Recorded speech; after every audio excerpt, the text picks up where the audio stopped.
I think I forgot to title it properly, but let's see.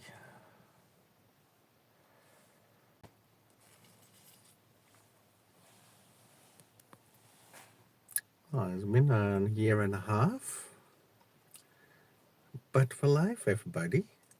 Again, Hello. we made some newbie mistakes just now. We went live, and the orientation seemed wrong. So let's try this again. Hello, Petra. Hello. What are you doing back there? I'm still working on my photo book. Lots of photos to select. Wow, it's a big job. This is like, how many days have you been working on photo book now? 3 or 4? Yeah, something like that. Yeah. It's a big job. Big Yeah, job. true. So while Petra is doing her photo book work, Meteen. I can play. So I asked Petra, can I play a bit to the live stream? And she said, yeah, you play. So while she's working, I thought I'd do a live. We haven't done one in a while. And yeah, we can talk about some things. I mean, there's not a lot of vlogging going on. So we can talk about things that are going on. If you have questions, you can ask questions live. Please keep it civil. That's all we ask. Huh? You can ask anything or just say hi. You can watch the live stream back later. Um, Petra's working on a photo book. I'm gonna put you guys down for a second. And I mean just in the van. Let's see. Can you still see Petra over there also? Not this angle. Petra, can you wave? Where are you? Hello. Well, Petra is in there. I am. Yes. She is. Yeah, see? I'm hiding behind the steering wheel. The photo book. Yeah, let's talk about Petra's photo book. It's end of the year and we got to earn money if we want to vlog next year in 2026. We got to earn some money. Where do we earn money? Why do we need to earn money?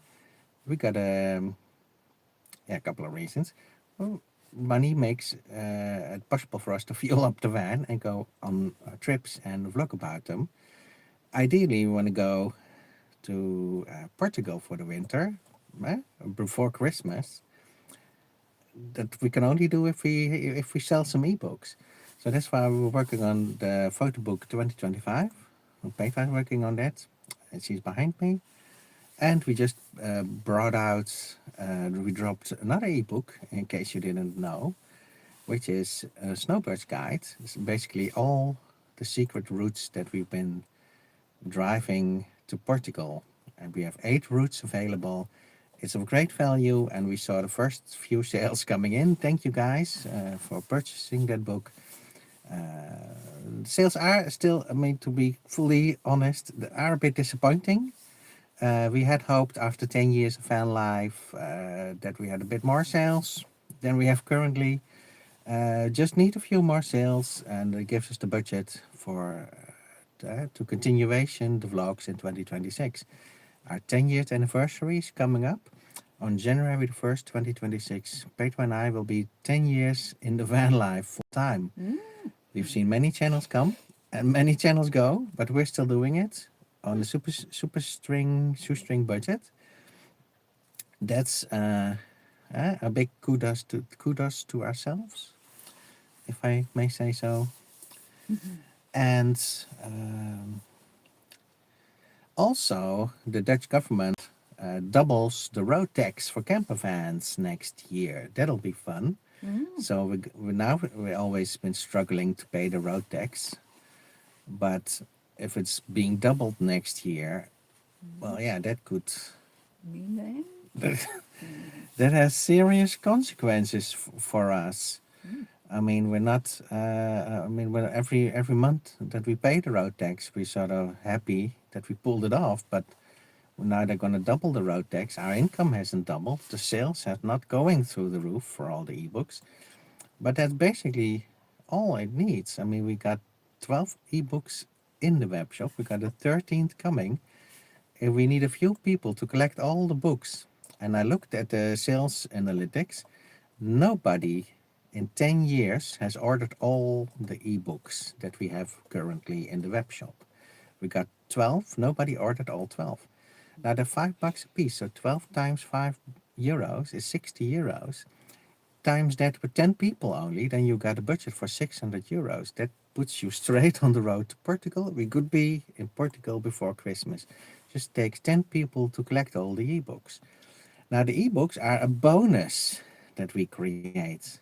Apart from creating the vlogs and apart from doing other digital nomad grinding to get our income to raise the income up, which we have done in 2025. That's why you haven't seen a lot of vlogs in 2025, because there wasn't a lot of support from the YouTube subscribers. We had to branch out into doing digital nomad work, and then in advance we have told people, look guys, you decide what you want to. If you want to see weekly vlogs, we got to see some subscriber support. If you want us to vlog once a year, that's fine with us too, but then we have to focus on digital nomad work. And we've done both in the past, but it was a really hard work. It was really hard work to both work full-time and vlog full-time. And we said, well, we got to make it simpler for ourselves. If people want it, you know what to do. We got PayPal links. We got 12 products in the web shop, extra above the content that we create. But especially now with our 10-year in the van anniversary coming up, it would be nice if you see some appreciation for that. So I'm happy that we have seen some sales in the web shop, but it's not to the level that we say, yeah, now we know we can, for 2026, the way it looks now, we cannot go to Portugal because we don't have the fuel to get there. And the way it looks now, we cannot make weekly vlogs in 2026 because we're going to have to figure out how to pay that double road tax next year. So it means a lot more grinding, a lot more digital nomading, which takes away time to travel, time to vlog and everything, which is fine for us. I mean, if it is like that, then that's what we'll do. We've done it this year, but still we went on a lot of hikes this year, even though we stayed in the Netherlands. We still went on a lot of hikes, and Peter made beautiful photos. So if you want to know what we've been up to 2025, the year that we only made 2 vlogs, the photo book will reveal that all. And Petra, if you don't know, if you check in, Petra's here behind me somewhere. Hello. How many photos have you selected almost now for the photo book? 100. 100? Yeah.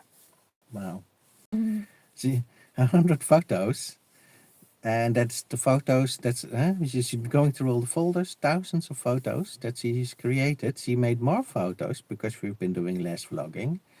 And then after our hikes, we went back to the grind. It's not a vacation, the van life. It's not fake.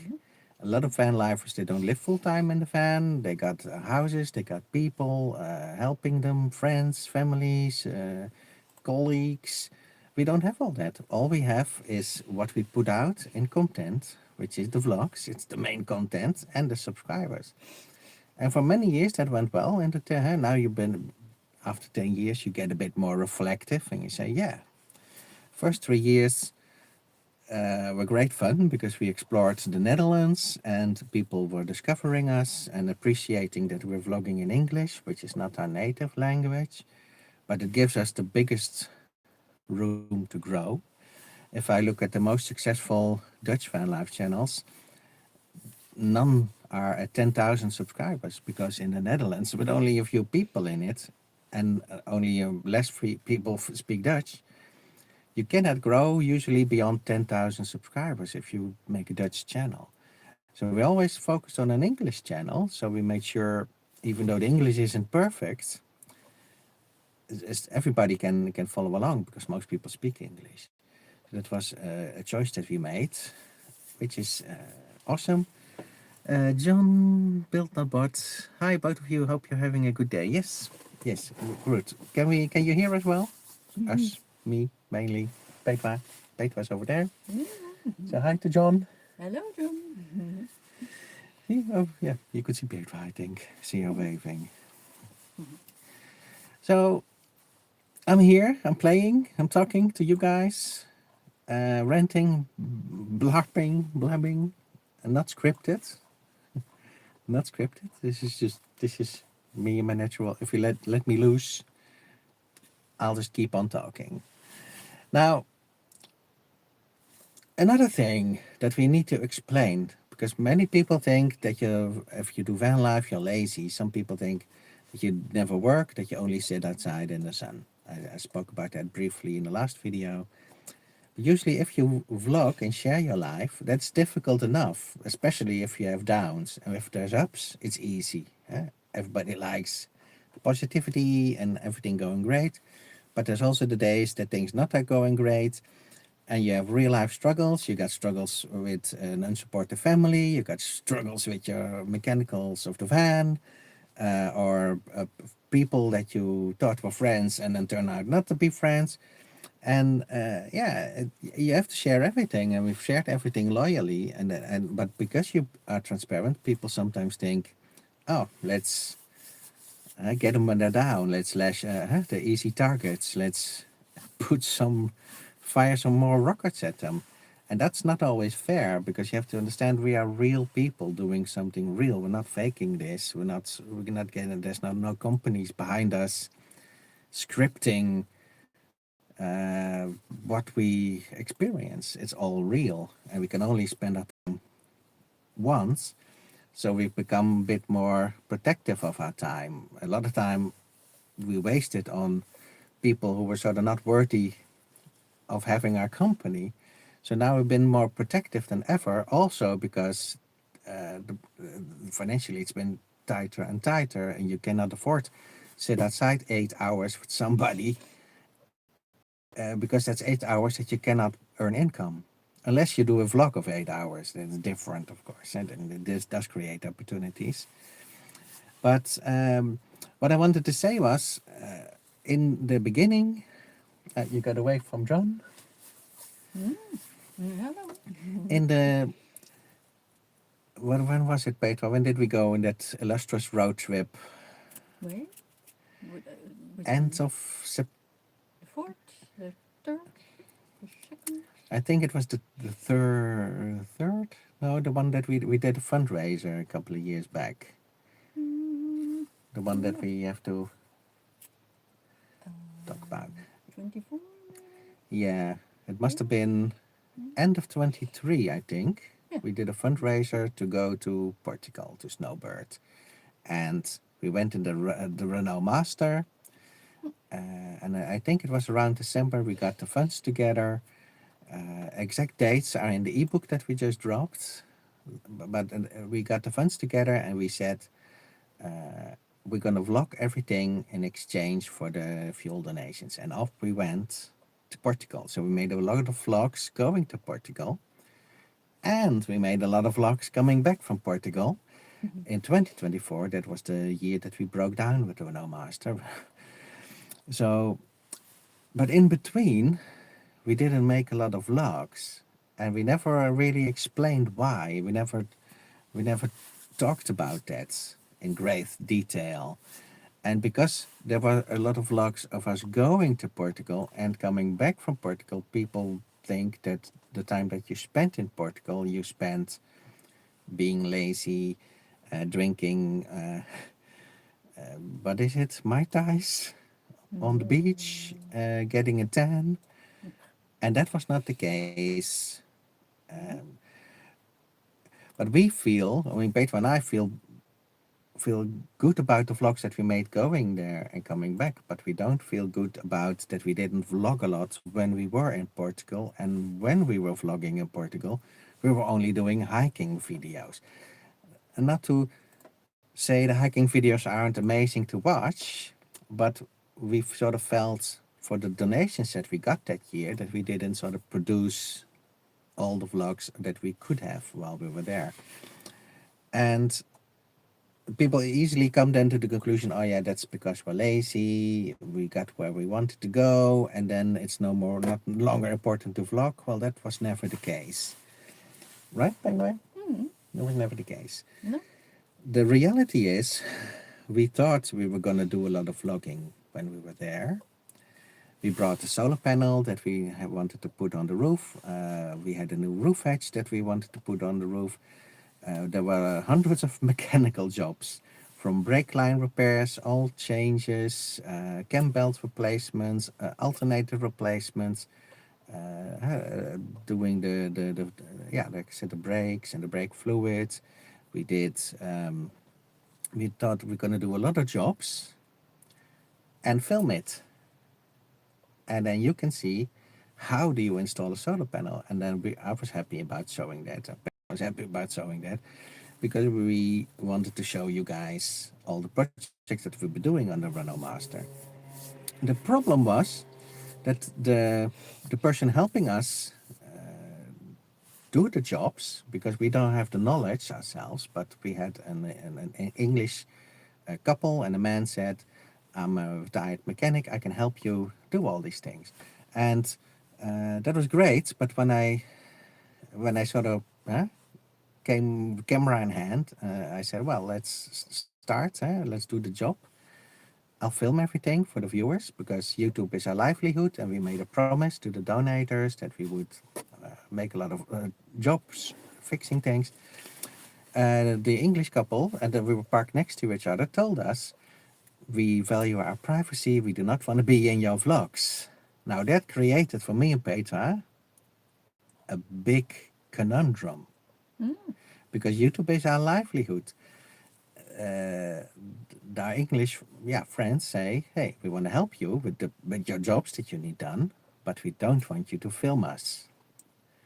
And if you're parked next to each other and you got a whole bunch of jobs that need doing, and we didn't have the funds to pay a mechanic. That was the reason that they offered to do it, because they knew we were low on funds, and they said, well, we have the knowledge. If you pay for the parts, and you bring the solar panel, and you buy the silicone, and you buy the new oil or the filters and the cam belt, and you buy the shim bucket, and you buy a new alternator. We'll help you put it in, but we don't want you to film us while we're doing it. And that was really difficult for me and Petra, because now that meant we had to break the promise that we promised the donators. We're going to show you what we do. We're going to show you everything to how we do it. And Petra and I felt really bad about that. We felt really torn with that choice. But it was what it was at that time. What do you decide? On the one hand, for your livelihood, you depend on weekly vlogs, and then you show people that you're not being lazy, and you show people that you're working hard, and you show people all these things. But if you're dealing with somebody who doesn't want to be on camera, that's a big ask of us, who sort of barely scraping by from doing YouTube. And then we were there at our snowboarding location for almost 8 months. So that meant 8 months that we knew that, well, if we're here 8 months, we cannot, if you do one vlog a week, that's 32 vlogs less than we usually create. And that was big. Peter and I struggled with that a lot. We struggled with that. We said, well, is this the right thing? You have to respect it if they don't want to be in the vlog. And the reason they didn't want to be in the vlog is because they don't want to be criticized on the work that they're doing. They don't want to read a video where they're featured in, and then you have some armchair warrior experts saying, oh, you're doing it wrong, or you forgot a step, or you should use the...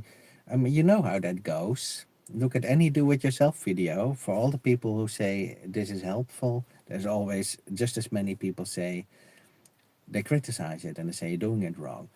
So they didn't want that hassle, and I understand that, but it put us in a weird position that you are parked with your friends, you're doing daily jobs, and you're doing all kind of interesting work. And I would have loved to film all that.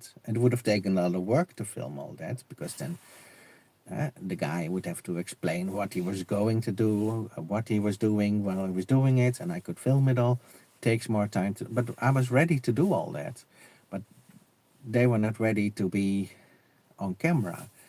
And that was the reason that we didn't show a lot while we were there.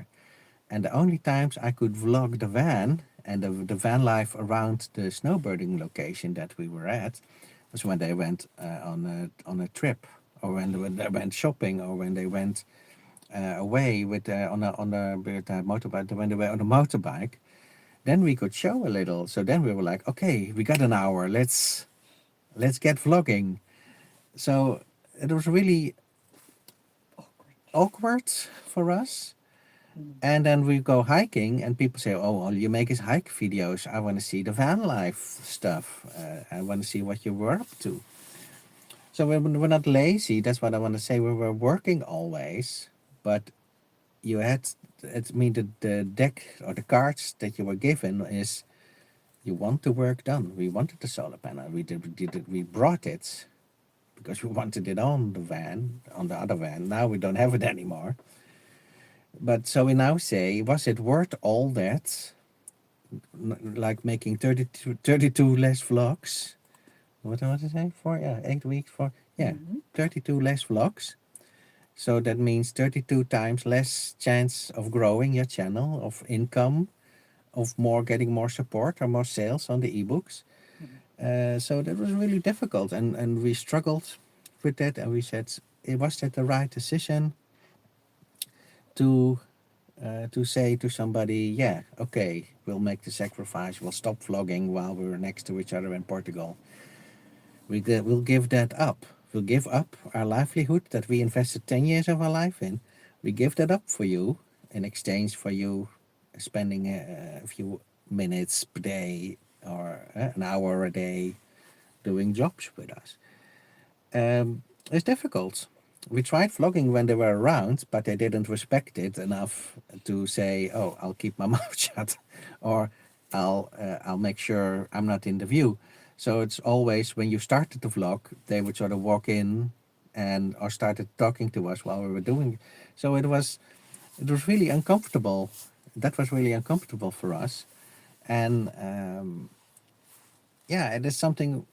I mean, we're happy that we had all the work done, and we appreciate that. So it's never like one-sided. It's never a one-sided thing. So we don't want to sound ungrateful, but vlogging was really difficult around people who don't want to be on the camera.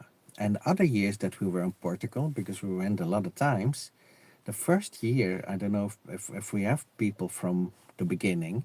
The first year we were in a YouTube corner. We had 3 other YouTubers in Portugal, and we had our little niche, and we were all doing the YouTube.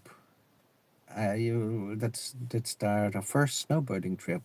You can check the playlist out.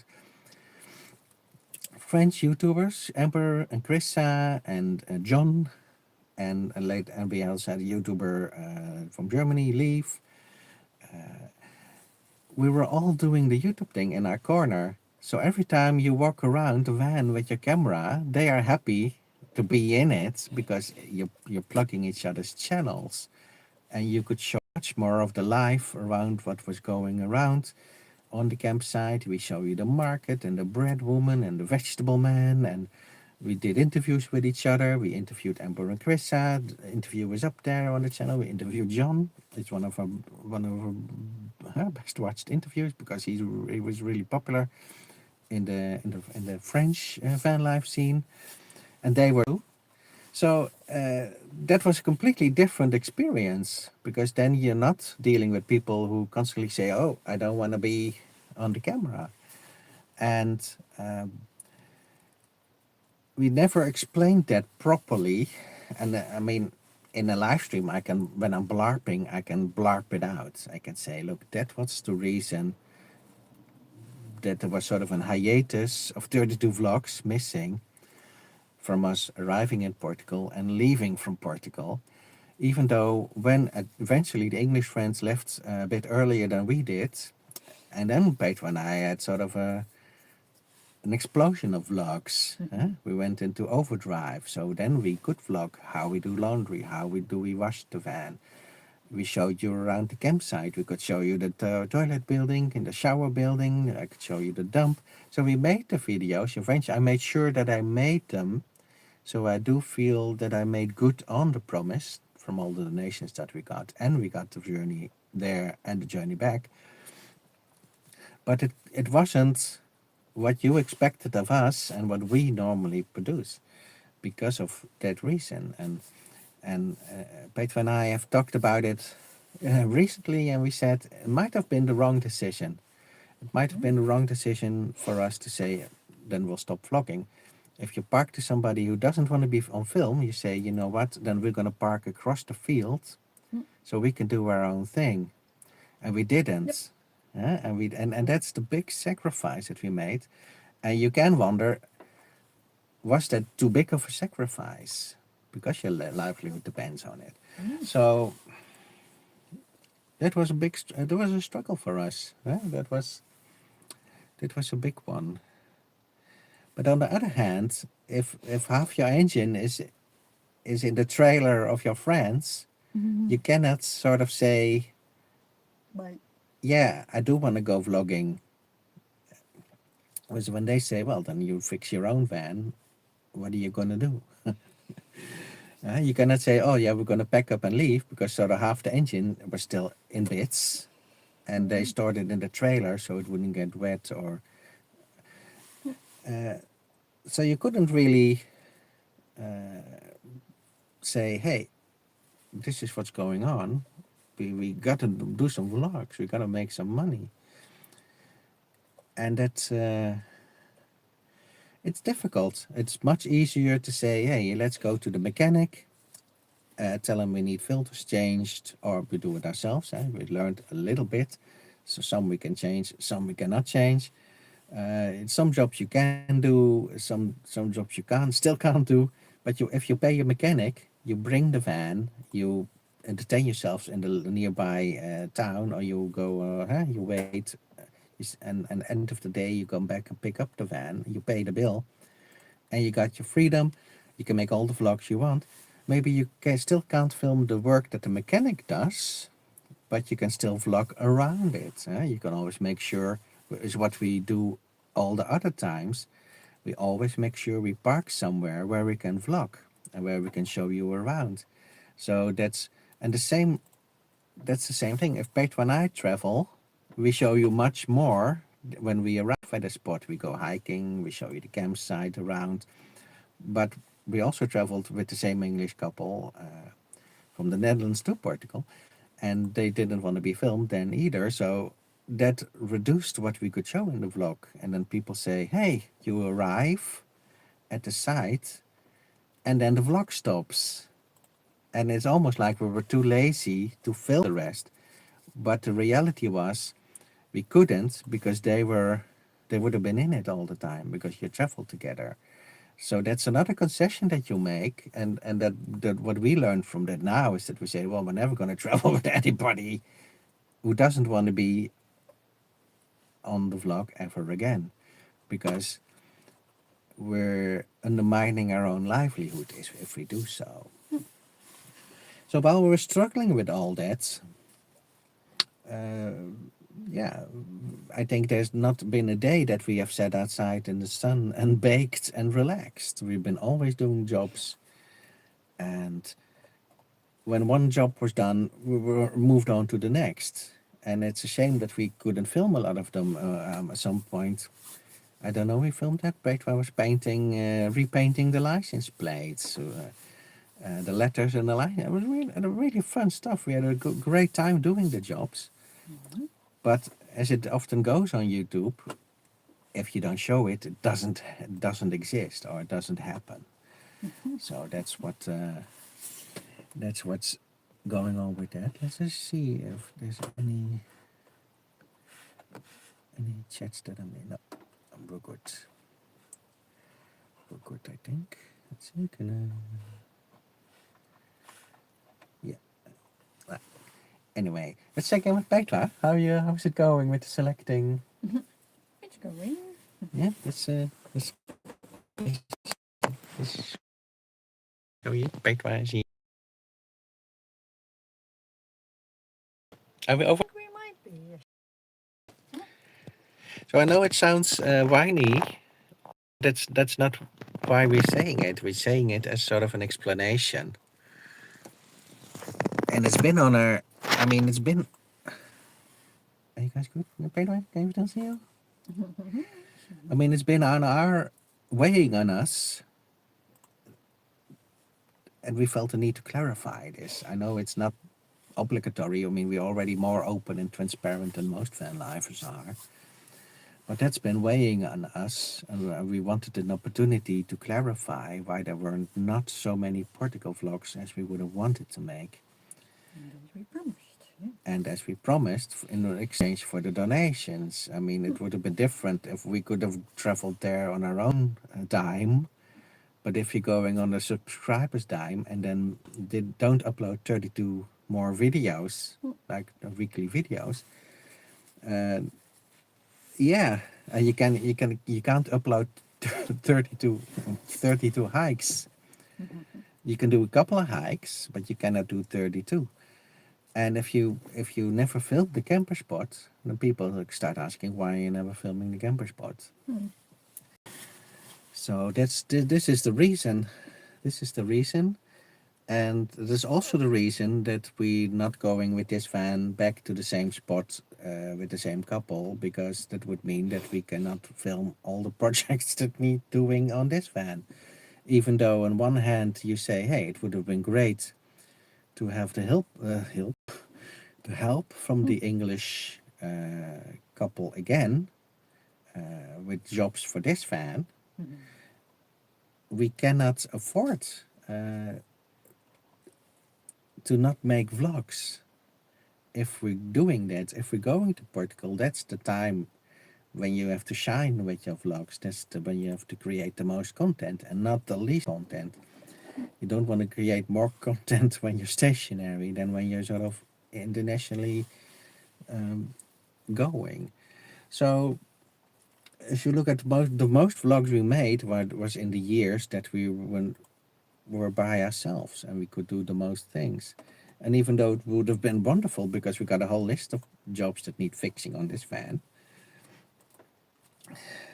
that now just stay on the list. We bought this van in April, what's the year, 2025? Because in the video there was a little time delay. We came back with the Renault Master in June 2023. And the last video where it had the issues, we still drove it to the north of the Netherlands. And we stayed there because there was a long time stay spot there.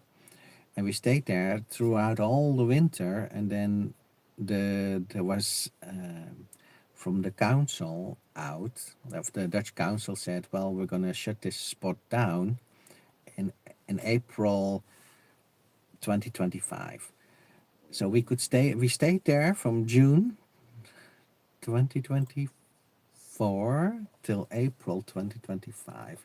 And we stayed there because the van was bad and we didn't have no money to fix it. And we said, let's just try to do the digital nomad grind, get as much money as we possibly can, and travel as little as we can so the van doesn't break down on us. So we stayed in that one spot until April 2025, and then eventually they kicked us out.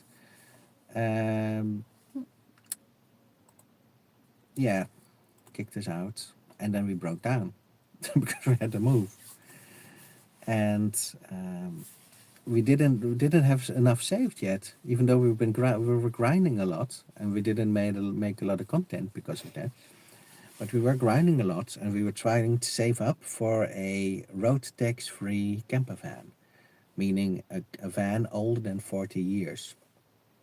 If a van is older than 40 years in the Netherlands, you don't have to pay road tax. And we knew that the double road tax is coming up now in 2026. So we were hoping to get enough money to do a road tax free van but they cost between 5,000 and 8,000 euros on average. If you want sort of a good one that doesn't need welding anymore, that's been sort of restored and kept in proper condition, we wanted to buy one of those.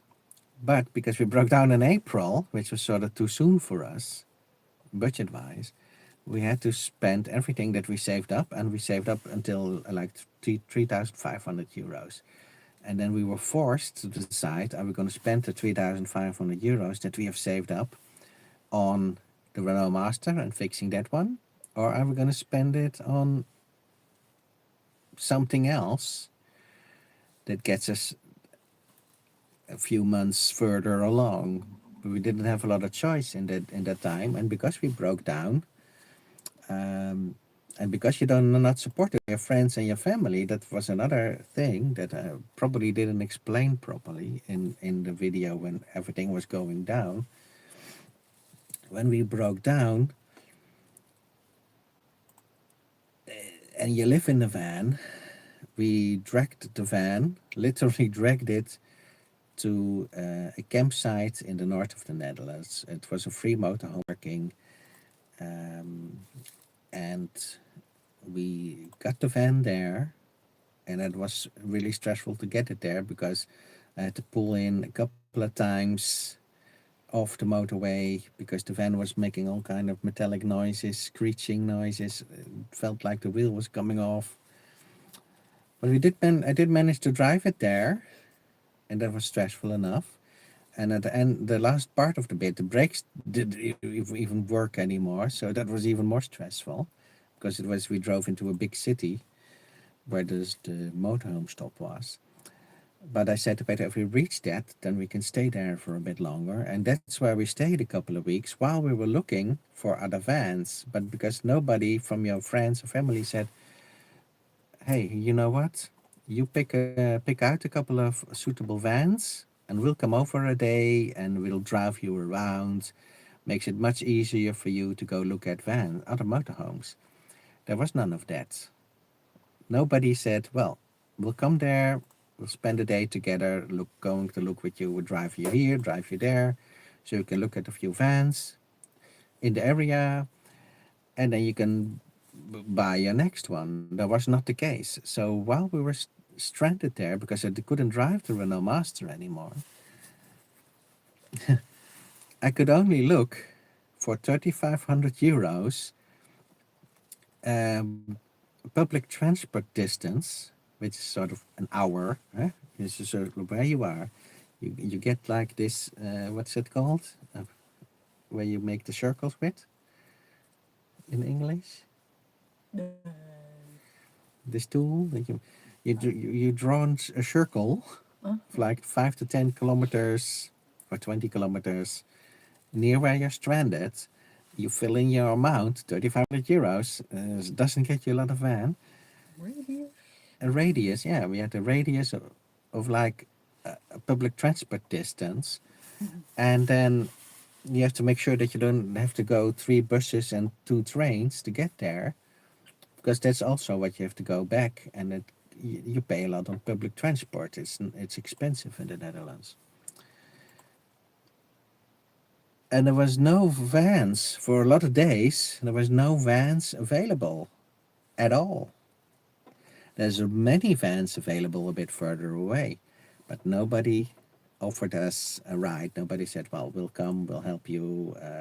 If it's an hour away, yeah, you cannot do that easily on foot. So we'll drive you. There was none of that. No, and it's never gone normal for us in the 10 years. So I was looking every day. And you worry because it's not only me. You're a unit. You're a couple. It's you and your loved one, your other half. So that was really stressful. Stressful because we knew we were going to spend all the savings. It's stressful because we knew we needed basically a van, because all the good vans that I saw were up 5,000 euros and more, and you only have 3.5. So you know you're going to buy another lemon. You're not going to buy another thing that has something wrong with it. But what are your options? Fixed the Renault Master that we knew was not good for us in many ways. Because if you watched our vlogs, you heard how loud it is. If you watched any of our driving vlogs, I mean, it annoyed us for our ears, but the loud that it sounds on the camera, it sounds even louder when you're in it. So in that sense, it was not a good van. It was old. It was sluggish, and had a lot. We done a lot to it, but it was still an old van that's on its last uh, legs, wheels, and you don't want to be so in love with your van that you say, "Oh, I'm gonna put all my money in it," just because you love it so much. So we said, no, you know what? We're just going to look for something fresh, something new, and you know it's going to be a lemon. You just don't know what what you will discover once you buy it. So ideally, um, yeah, ideally you want to pay a bit more. Nobody offered us to chip in for more. We didn't vlog about all that because at some point we were grinding. We were sort of in grinding mode, and we didn't want to do another. We've done those as well, but you don't want to do another fundraiser. We were sort of fundraiser tired, I think. So I was just looking. I said, let's see if we can buy this with what we got. I did reach out because I was desperate. I did reach out to my brother. He didn't even never responded back to me. Reached out to my parents. They laughed in my face. Um, so what do you do? I mean, you can ask people. You could say, "Hey, you want to help me?" I mean, or do you want to still be? I mean, what kind of relationship do you want with me? I mean, I'm not proud, and I never ask easy my own family for help.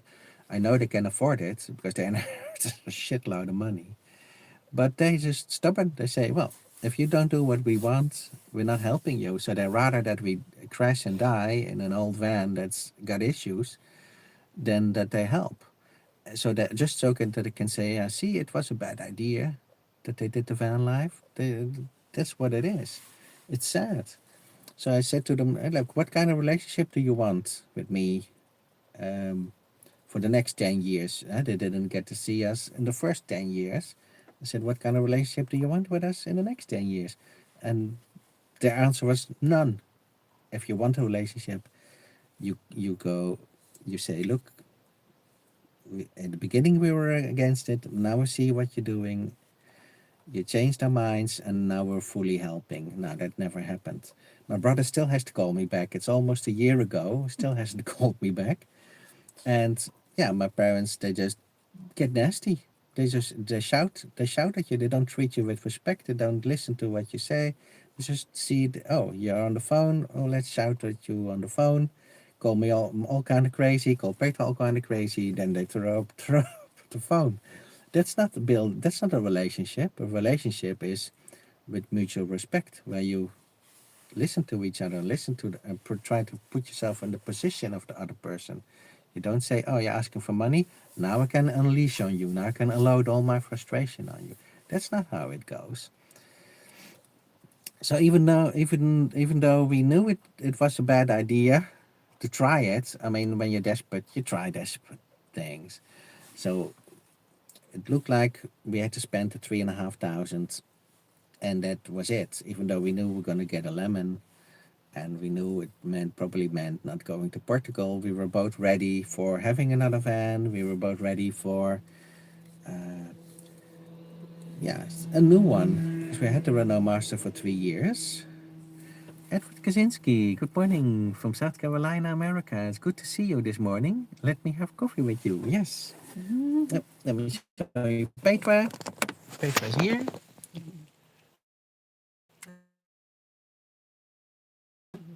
Petra's working on the ebook, and I'm playing around in the live stream.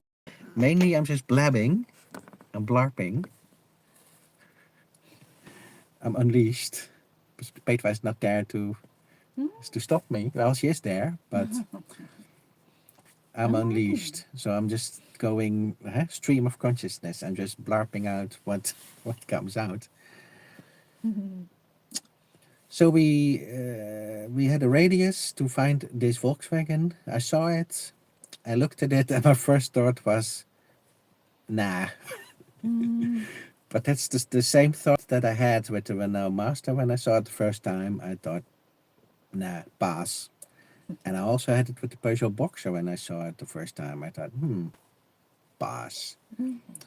We ended up buying those vans, and because if there's nothing else, if you're looking on the camper sale websites and you see nothing else, and you just see that's one van every time that you thought pass, that's not. I'm gonna pass that on that one. You're gonna look at it again, and you think, I did think pass, but maybe we should go check it out. And that's what's happened with this Volkswagen, that we thought pass, we even thought hard pass, and then we still said, okay, let's see, let's check on the public transport. We hadn't gone on public transport in over 20 years. So we thought, how does it work these days? Do you still buy tickets? Do you have to get a special card? You don't know. We didn't know. Nope. And it turns out that these days, if you have a bank card, you just use that. It's a weird concept, but you just rip your bank card out you swipe it on a little box and you get a green light, and then when you leave the bus, you swipe it again, and you have to make sure that you swipe it, otherwise it'll keep charging. So it gets withdrawn from your bank directly. Makes it really easy, but it is a bit getting used to. And I think you can also put something on your phone and then have to swap your phone. But we're not used to having our phone out in public, so and the bank card out in public. But it is, yeah. You think, oh, pickpockets and everything, waving around. But that's the way it goes in the Netherlands. So off we went on the bus, and it was like, how long? An hour and a half or something? Because we had to swap buses. So one bus took us from, we walked to the station, then we took a bus at the station to another bus station somewhere next to the motorway, and then another bus took us through the little small towns, villages, till we arrived at the dealership where the Volkswagen was. And then we did a little test drive with it. We checked it out as far as we could, with all the knowledge and all the warnings that all the mechanics or retired mechanics that we talked to over the years given us. We checked everything, the lights, the blinkers, drove it, opened all the windows, opened all the doors, looked at the tires. Didn't look really good, but yeah, you think, all right, yeah, we can always fix that later. And then that's the one that we ended up buying. And then when the day that we bought it, it wouldn't start because it had an empty battery. And then you think, oh my God, to spend €3,500 and it won't even start. So what else is coming?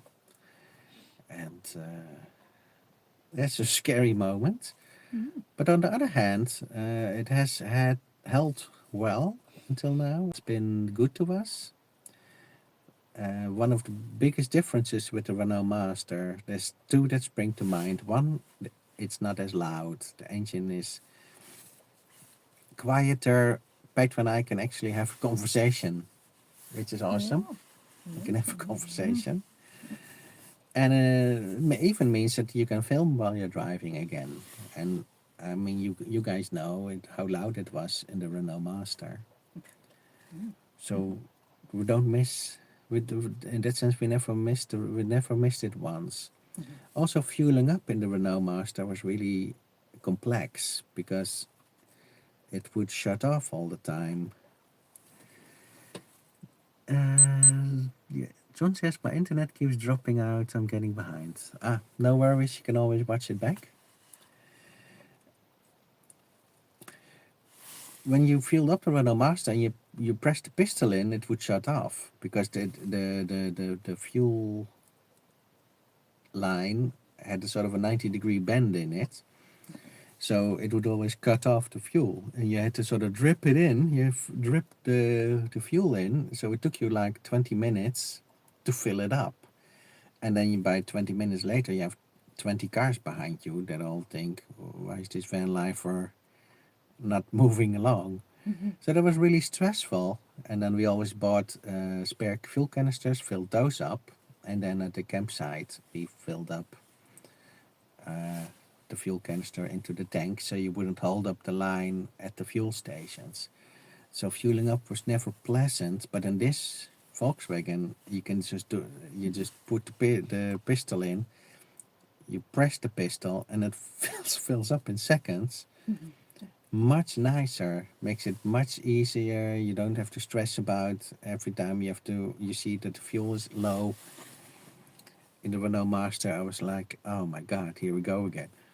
And you'd have to get the fuel canister out. There was always a lot of things to do, and with this one you just turn the cap off, fill it, and off you go. Really nice. Also, this Volkswagen is a bit quicker than the Renault Master. As you guys know, I think our lowest speed was 10 kilometers per hour up some roads. And on the highway, it's been really stressful as well. If you're driving 70, 60, 50 kilometers on a 120 kilometer road, it's luckily in Spain and France the roads are bigger, the cars can pass you easier, but it's still not. You don't feel like I belong on the motorway in that van. This one is a bit quicker, even though I don't drive it quicker, but it does usually drive at a speed of 80 kilometers everywhere. And that's 10 kilometers faster than the top speed of the Renault Master. So that's good. And we even passed a truck or two in this one. So it gets up to 100 with ease. But in reality, usually I stay behind trucks and just drive 80 kilometers. That's sort of what the most trucks drive at, in the Netherlands at least. But it does have some issues. The van does have some issues. One of the first things we noticed was that the fan if you turn the van off, the fan keeps going for a while, and then eventually it settles down. As long as that happens, it's probably not a big issue. More recently, when it's been colder and wetter outside, when I take the key out of the van, the engine keeps going. It doesn't shut off anymore. So I said to Petra, well, on the upside, I'd rather have a van that doesn't shut off anymore than a van that doesn't turn on anymore. If that makes sense. So every time we go on a trip, we arrive, I take the key out and the engine keeps going for a while. I know they can have a lot of, some say it's normal with older Volkswagens. They do that more. They call it after dieseling.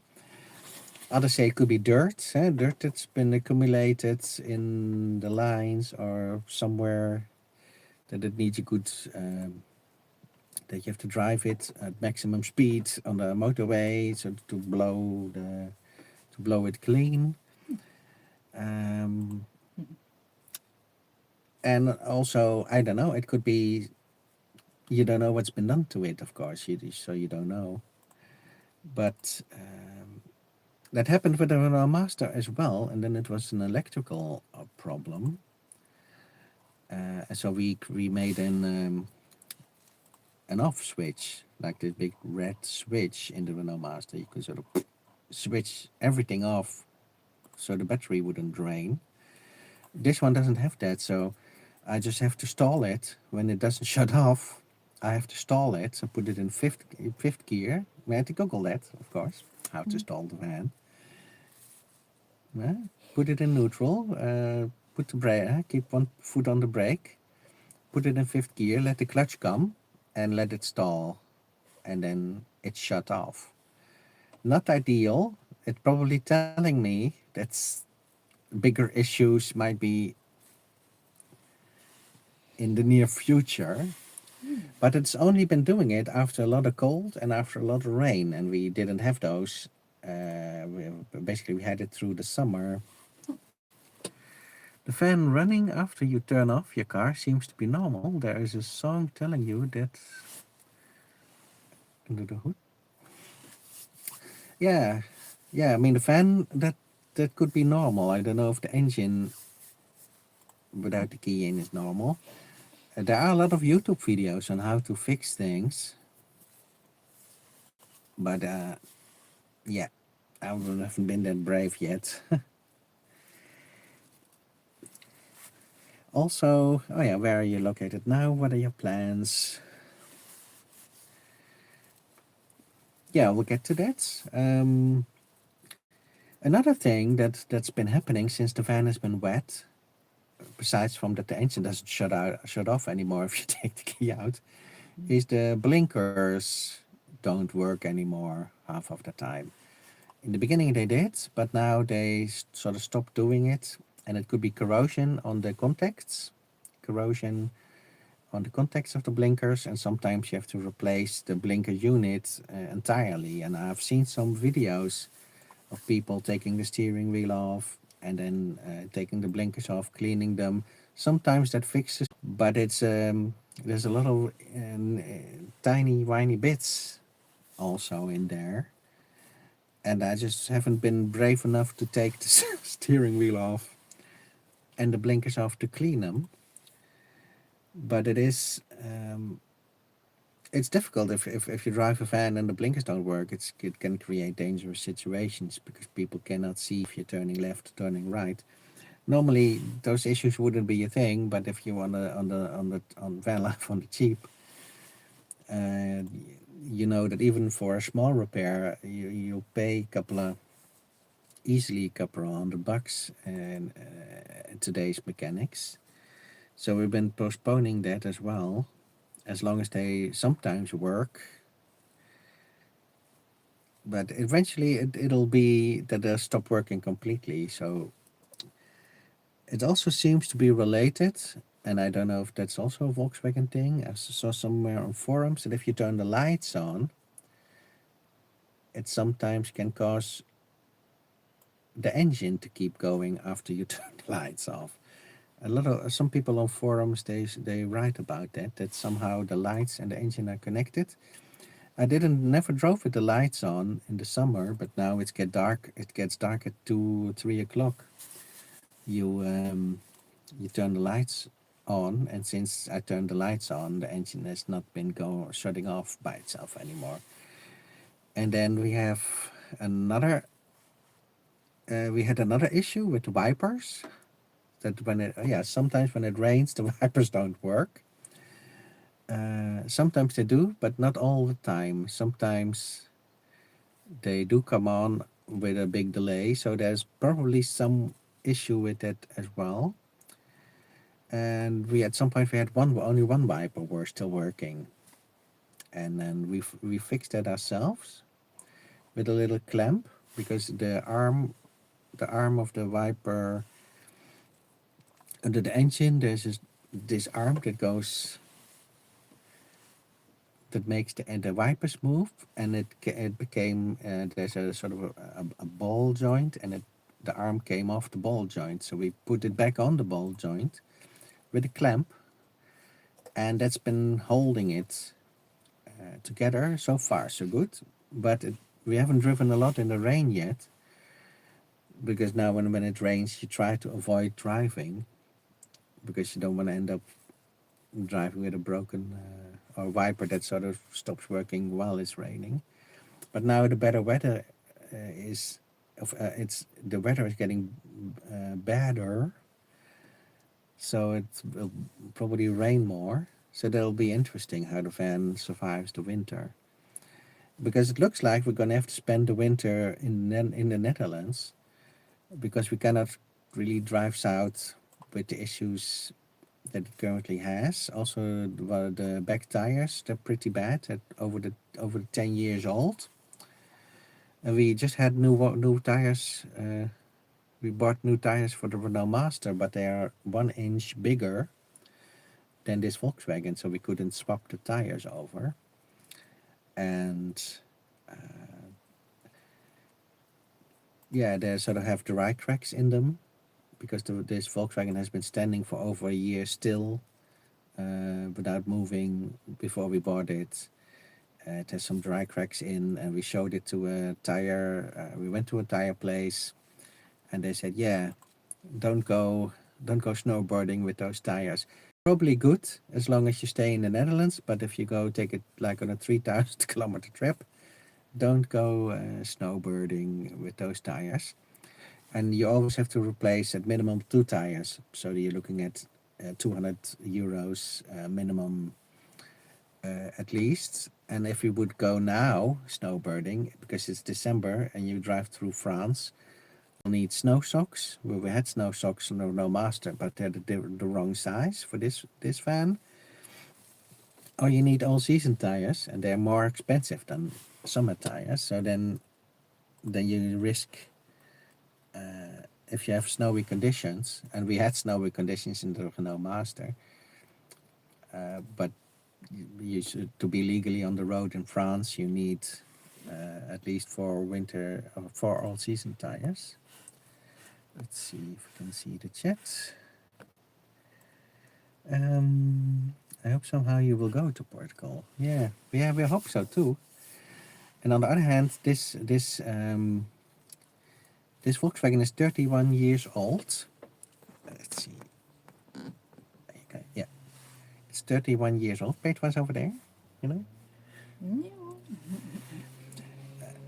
And it needs its safety inspection coming May. So if we would go now to Portugal, we would have to make sure we are back in May before the safety inspection, or we would have to take it into the inspection now, and then they give you, if you're lucky, they approve it, and then they approve it for 2 years because it's over 30 years old. You get a safety inspection that's 2 years valid.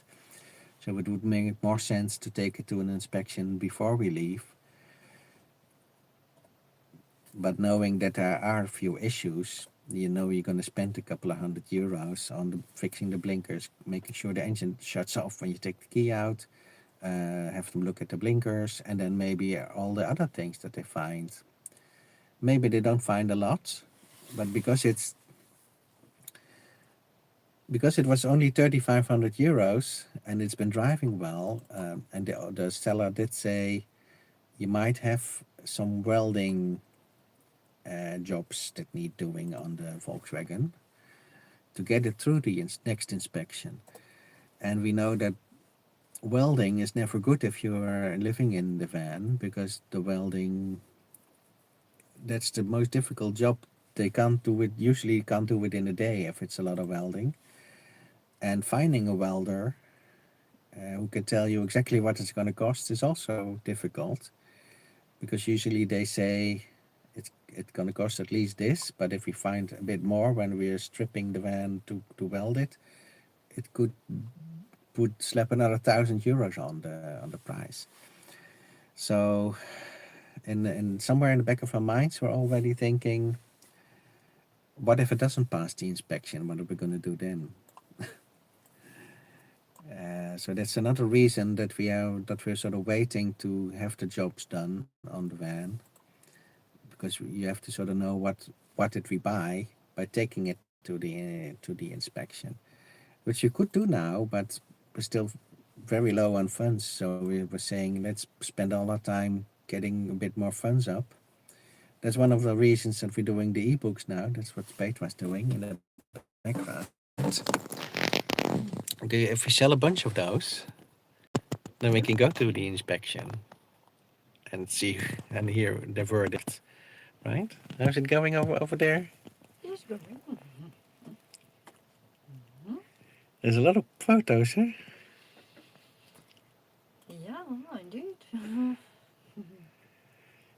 Yeah, Petra selected over 100 photos, and then once the selection is done, then we put them in an ebook, and then we have to still title them, put them in the ebook, write a little story with each photo, and then we have to wait till the end of the year, because Petra might still make some photos in December that could also or that need to be added to the ebook as well.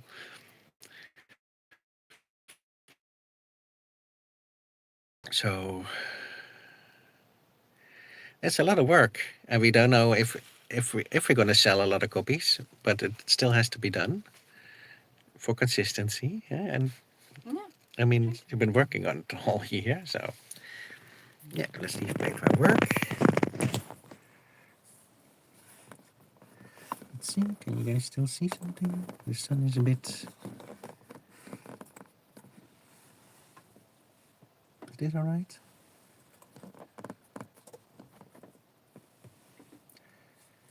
Let's see.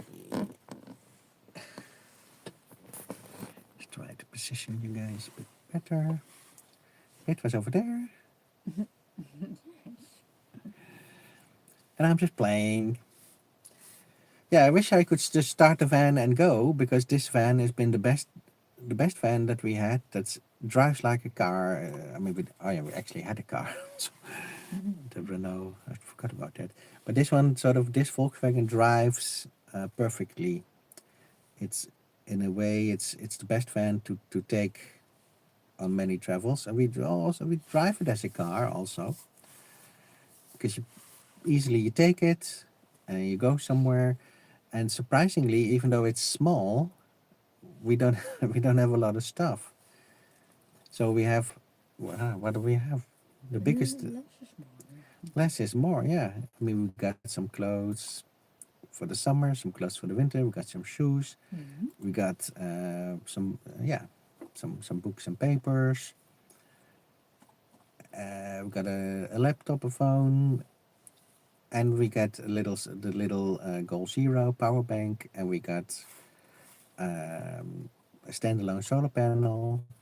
That's it. So basically, with the little stuff that we have now, we can sort of hop vans really easily. I don't know if you saw the pictures of how full this van was when we moved all the stuff over, but we've been reducing stuff that we moved over ever since, and now it's really easy to drive it. It's everything has its place, and the moment we don't use it anything anymore, we just toss it into a bin. We've become really efficient with it. In the Renault Master, we're not so much. We had a big washing machine, we had big camping chairs. What else was big that we had? Yeah, that was big. Yeah, we had a lot of electrical equipment compared to we have now. We had a big water cooker. We don't have that anymore. Toasty makers, the luxury stuff. So we got rid of all that, and we left most of the stuff in the Renault Master. Also, the other big thing was the petroleum heater that we had. Also left that in the Renault Master, and that's that's unfortunate. With winter coming up. As long as you have each other, somehow you will make it work. Yeah, that is true. That's 100% true. That's the most important thing. That we've been through a lot. We've been through multiple breakdowns. We've been through the COVID lockdowns. We broke down during the COVID. We had that was sort of a much worse position to be in. We were on a road with 99 bends and no brakes. We made it through that one. Yeah, I mean, you do get some. You get a thick skin from that, but it would be nice that the next 10 years we say to each other, the next 10 years are coming up.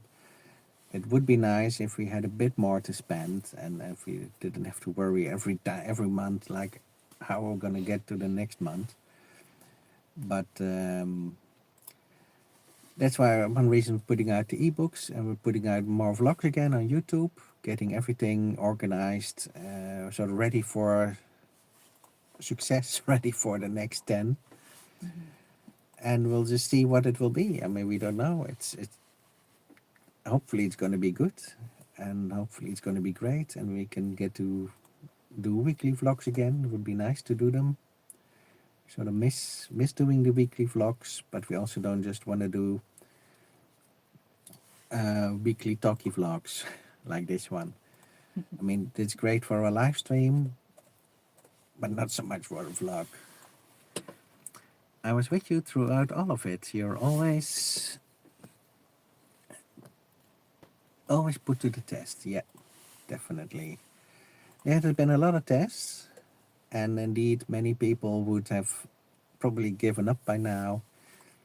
And to our surprise, we watched there was another Dutch couple, and they seemed to have everything going for them. They had a fancy motorhome, they had money, they were also doing vlogs in English, but somewhere along they had more subscribers than us even, and yeah, at some point they just gave up on the lifestyle. They said, well, it's not for us, or maybe it was.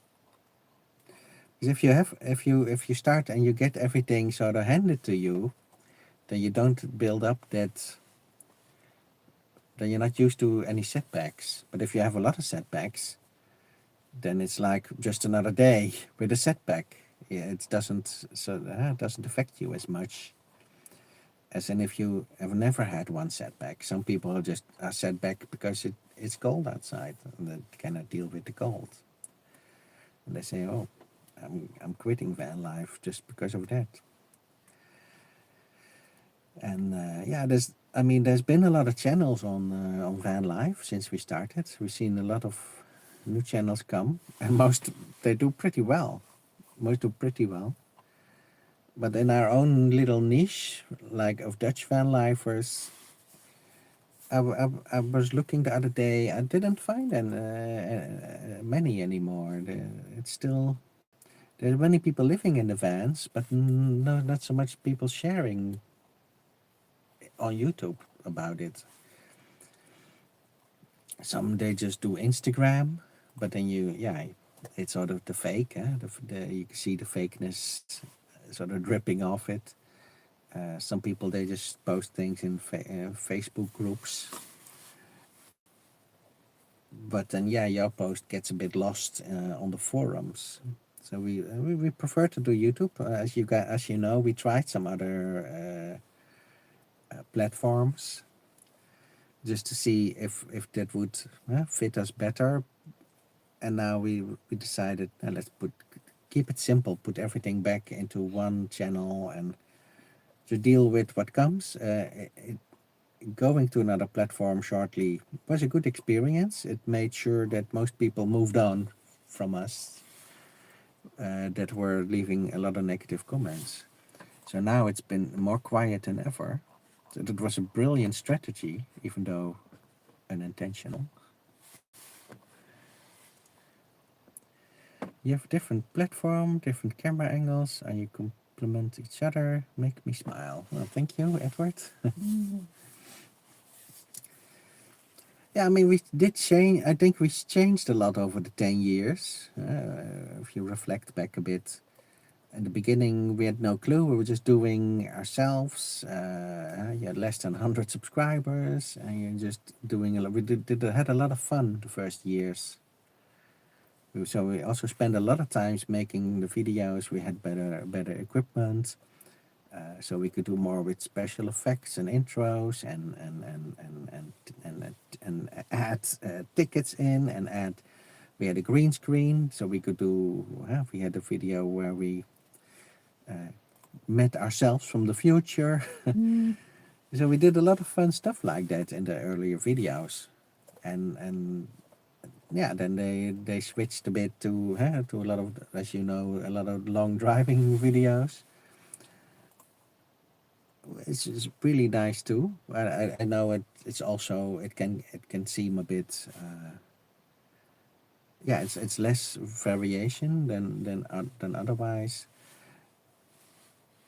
Well, yeah, we've been pretty all round throughout it all. I think we showed many different sorts of videos. What I liked a lot myself was doing interviews with other people because I was a professional interviewer back in the day as a copywriter. I had to interview many people, so I experimented with that with the French YouTubers, Amber and Chrissa and John and Leaf, and we interviewed a few other people.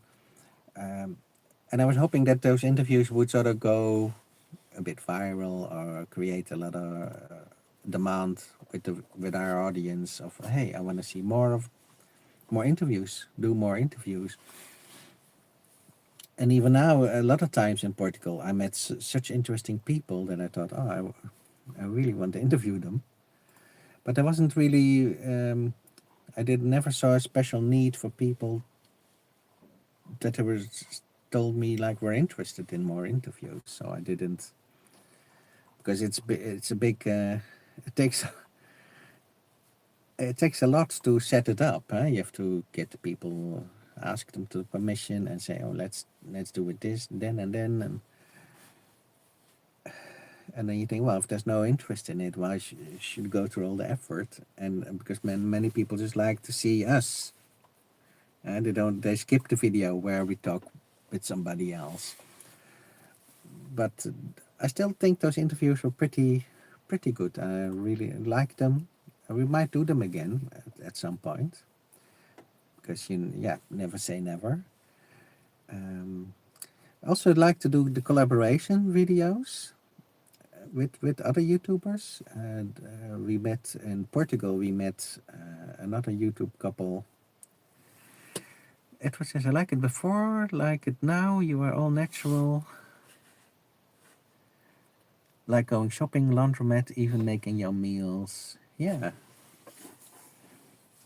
Yeah, we like to make that sort of videos, and we should probably at some point pick that up again. Like I was saying earlier, we were parked next to people who didn't want to be on camera, and then we couldn't film like 90% of what we wanted to show. We couldn't film because we were surrounded by people saying, "Don't film us, don't film us." And then we had no choice but to respect that. But because you don't film, you seem lazy because you don't make a video. Well, you wanted to make the video, but you don't want to upset everybody around you, especially if you're staying a long time somewhere. If you're just passing through, you can just film the site and the motorhomes on it and the people on it, and usually they don't even notice it.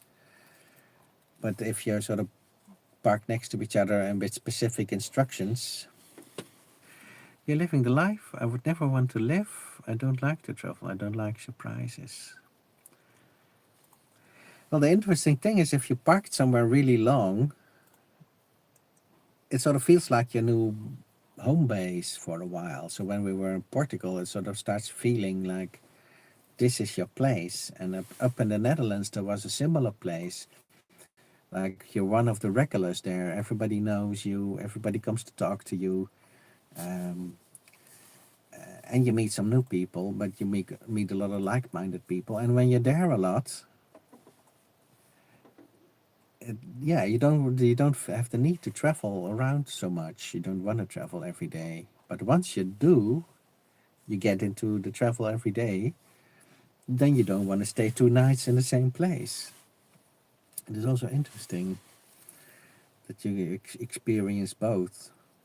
But the downside of staying somewhere long is there's always a couple of people who then turn into, as we call the campsite commandants. There's always one or two. They then start behaving like they own the place, and we never done that. I hope that we never became those people. But it does happen. There's always a few people who, yeah, it's maybe that's human nature.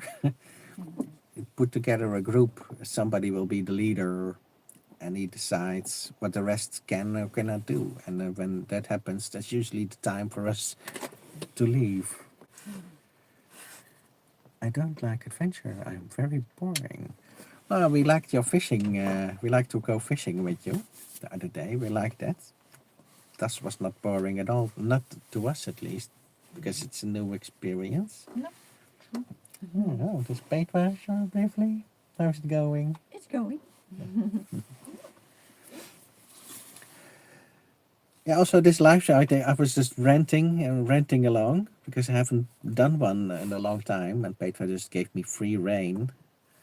And now I think, oh, some stuff I probably should I have said that or shouldn't I have said that, but that's what the live stream is for, I suppose. And if you talk to me sitting across from me, you'd get probably the same blarb, same rants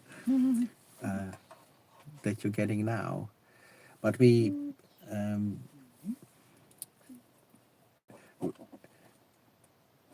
might sound strange, but now we're sort of in surviving mode, and we're trying to do a lot of work, the digital nomad work, because as a van lifer, you cannot park. In most places, you cannot park longer than 3 days, and many people don't understand you cannot get a steady job in one place, like washing dishes in a restaurant. If you're only allowed to stay for 3 days, you can't take that job. So you have to find a job that you can do on your phone. And that has been a challenge by itself, because we don't have good laptops anymore. We just have our phones now. And that limits also what you can do. But there's always something that you can do. But vlogging is the best way towards income for us, I think. It's one of the best ways, because you share your life and you share things of value, like the route book that we made, the routes to Portugal, is really valuable, and it's a special feeling that you know that somebody will use that book going to Portugal and creating for them the perfect route to go. Then you're actually giving value to people. I think that's the whole reason we started the channel, is so it was valuable to others. Either you learn through our mistakes, or you learn that it is possible. A lot of people said you cannot live in a van for 10 years with almost no money. Well, yeah, that's what we did. And we proved that it can be done. It's not always been easy. But if your situation is different, then it could inspire you, even if you're in the same situation. I mean, it's not about inspiring people to do van life necessarily, but inspiring them to do anything they want. I was talking about my brother earlier. I phoned him up for Christmas last year, and he didn't want to talk to me. And it's now almost Christmas again, and he still hasn't called me. And I find that sad. It's heartbreaking almost. But I mean, he had a dream of becoming a chef, and he was a successful chef. He was on TV. He was on TV. He had his cooking show on TV, and that inspired him, gave him the confidence to want to start his own restaurant. And he almost had it, and then he was criticized by my parents and his own wife, and they said, "Well, why don't you do it later?" So he caved in, and he said, "Okay, I'll do it in a couple of years." But still, my parents were afraid, and his wife was afraid that, oh, what if the kids are older?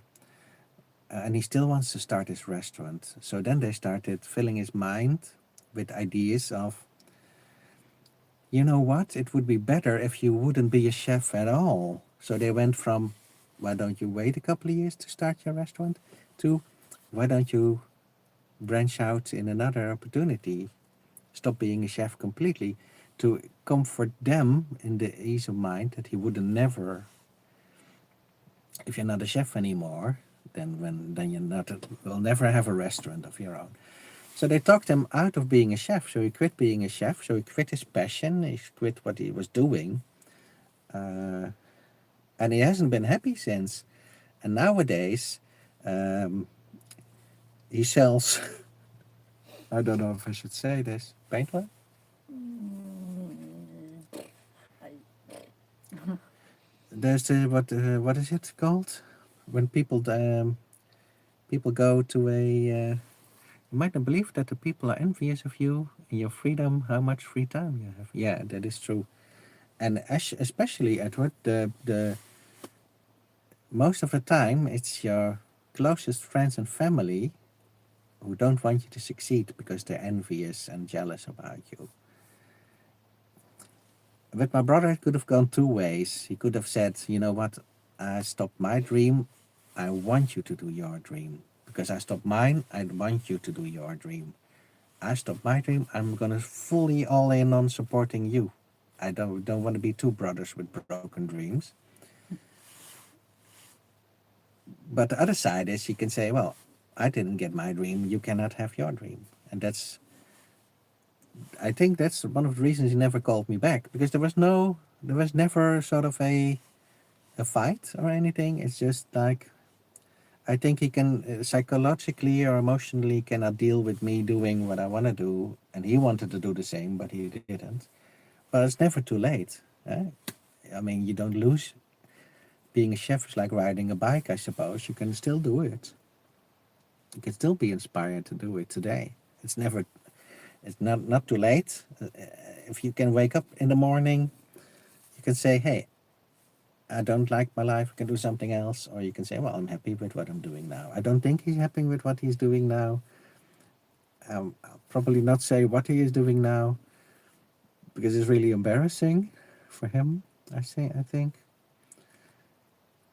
But I do know that he's not happy and not where he wants to be. But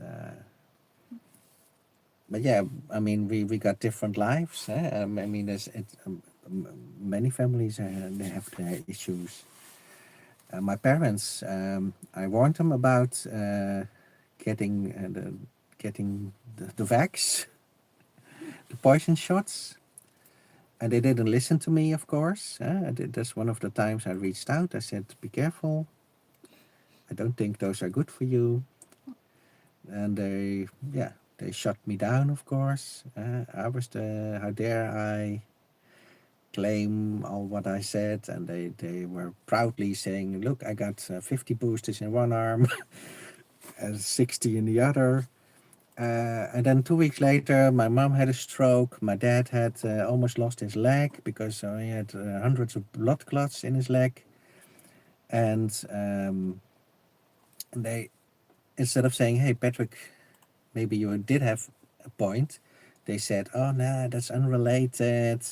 How dare you suggest it's those poison shots?" Well, yeah, it happened in a couple of weeks later. No.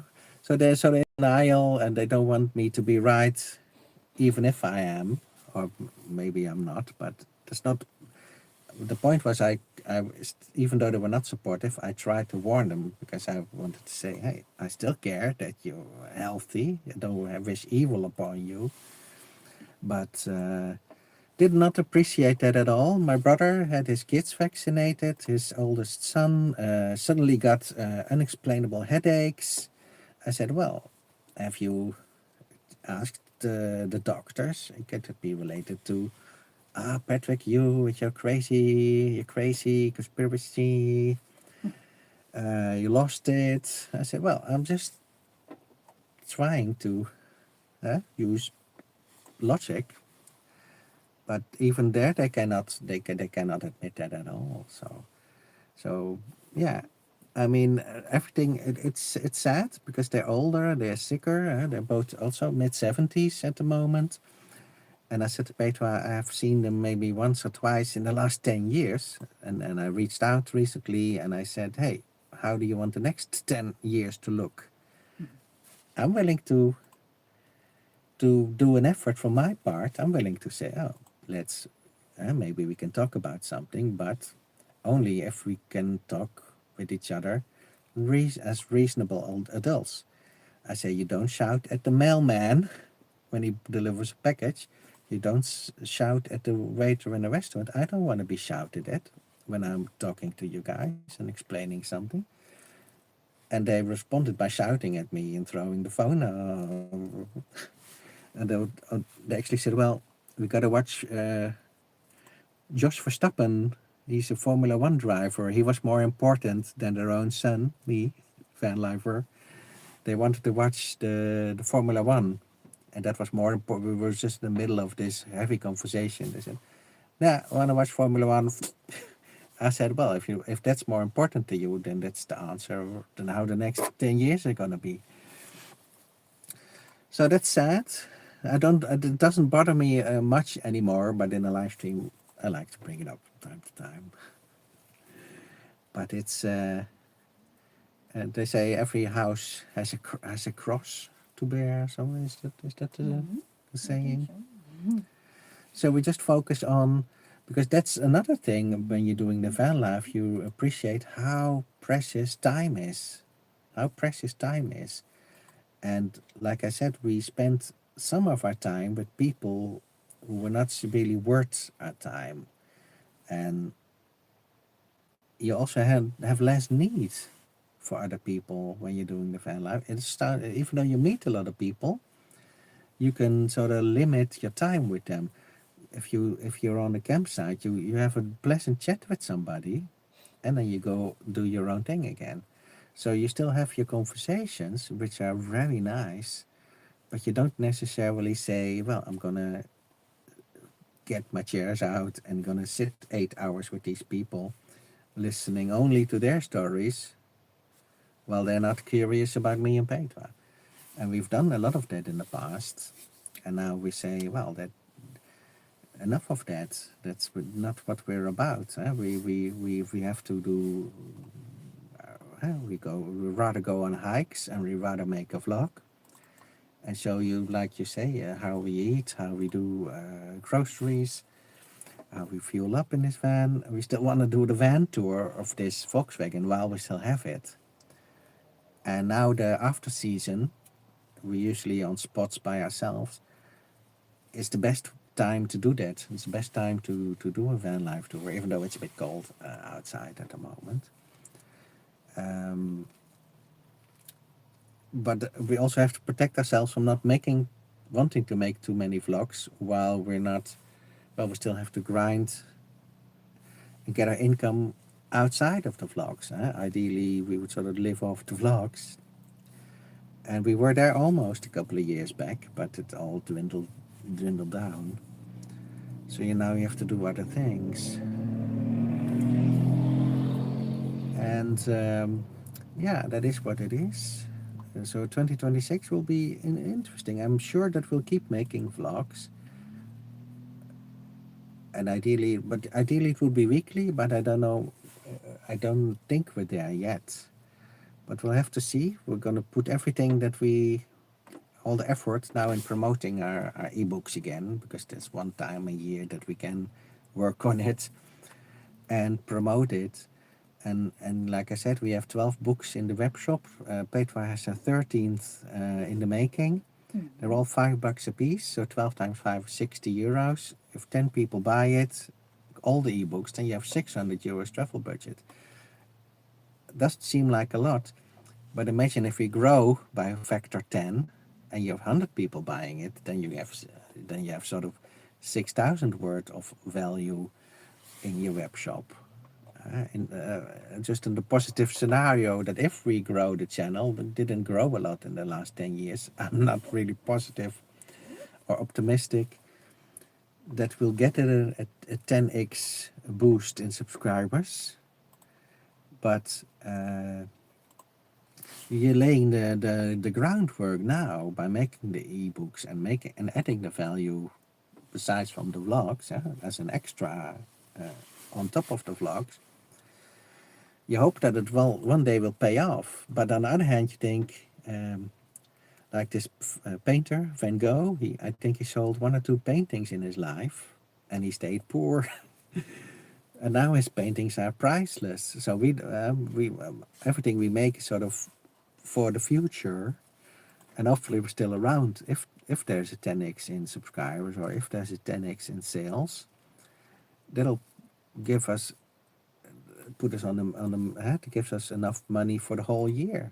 to have to do all the van stuff, all the mechanical stuff, even get another van, road tax free van that we've been wanting.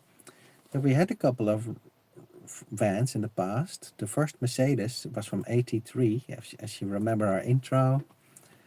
How did it go? Okay.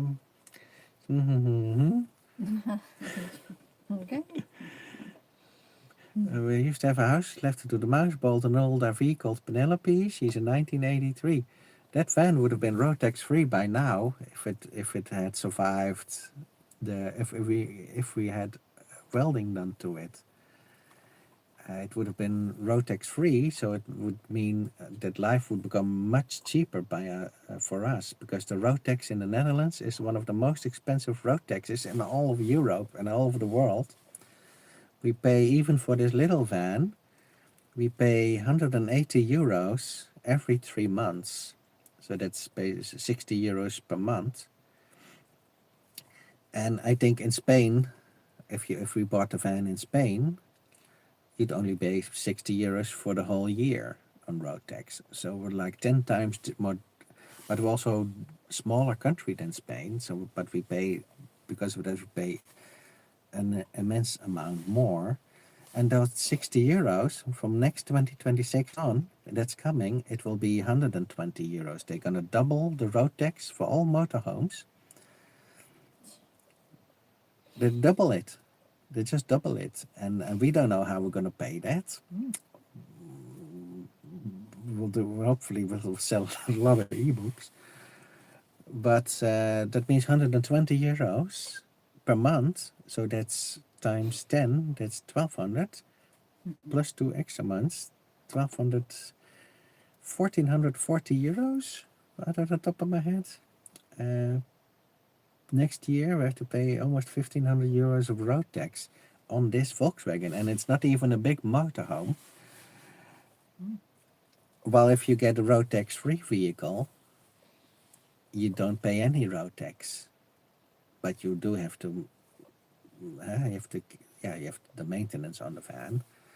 But there's a couple of good road tax motorhomes at the moment, between 5,000 and 8,000 euros for sale, and most of them are those big, reliable Mercedeses with an indestructible engine.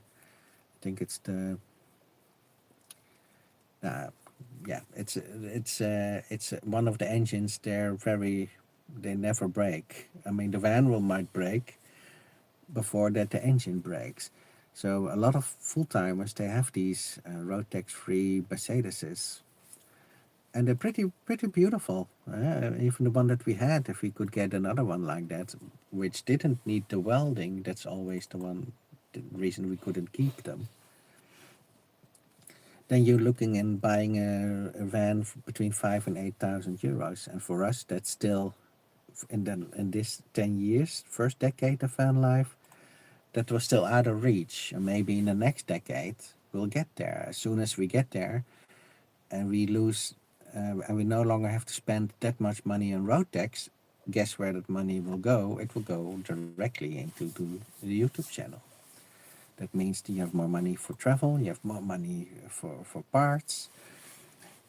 So we're looking forward to that. I've been keeping an eye on the road tax free vehicles, but so are a lot of other people who want to buy a camper van. They all have the same idea.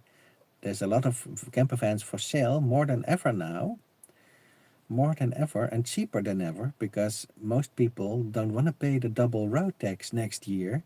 So they're all getting rid of their camper vans. You can get great deals on camper vans right now in December, when there's also the December end of the year sale. You can get them even more cheap.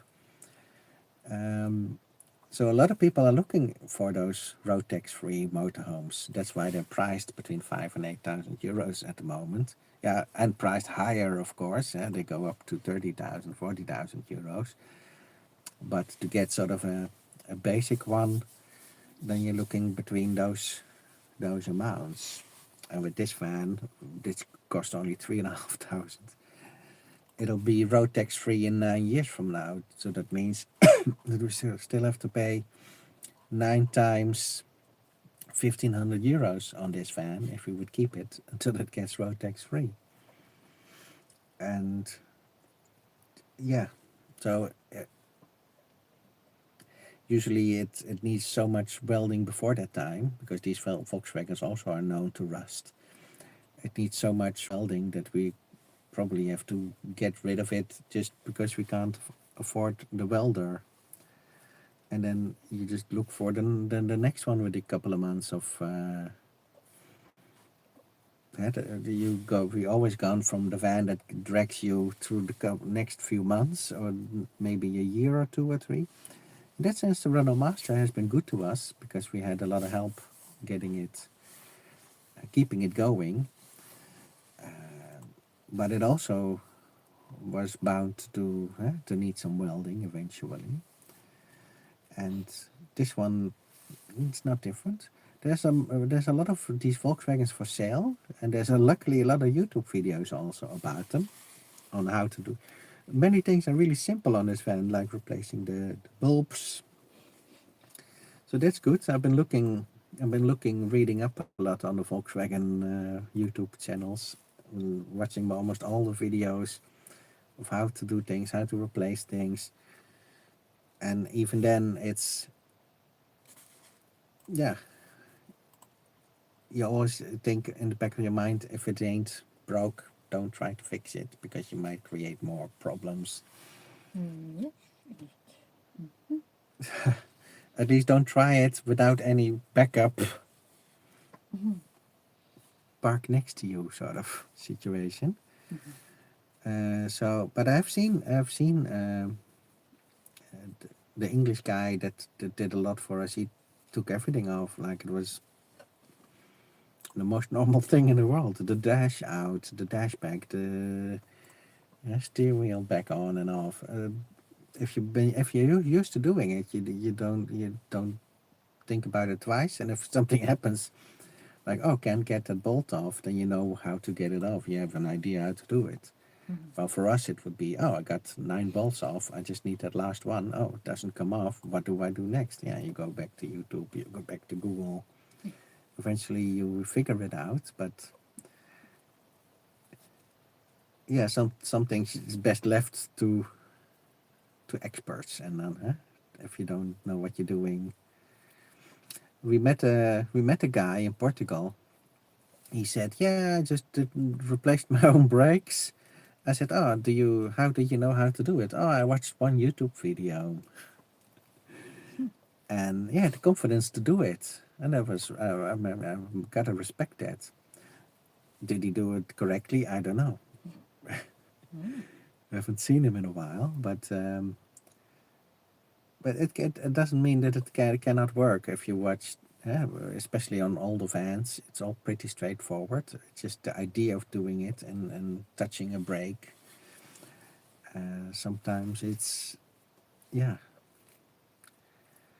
If the YouTube video leaves out one scene where they do one more thing that you don't see in the video, or you don't see it because their hand is in front of it, or they can't show it with the camera, then your van on the video looks different than the van that you actually have, because with the Volkswagens there's all different years and all different models. So I can watch a YouTube video and think, okay, I'll fix the blinkers myself. I'll take the steering wheel off. I'll just follow everything along what that video does, and then it's different, looks different. Then you have to improvise. It can get tricky. So yeah. But we are still doing the van life. We are optimistic about next year. We are looking forward to finishing Petra's ebook. Let's see where Petra is. Let's check in with Petra. I'm still going, Petra. I'm still rapping. Okay. Are you through your Selection for the day? Nearly. Yes. All right. Did you find some I think I did, yes. some top pictures that go in the ebook? Of course. Yeah. And that's what we've been doing now, because every time it's a sort of mild weather out, the kind of weather where your fingers don't freeze, and there's a bit of sun, Petra is doing the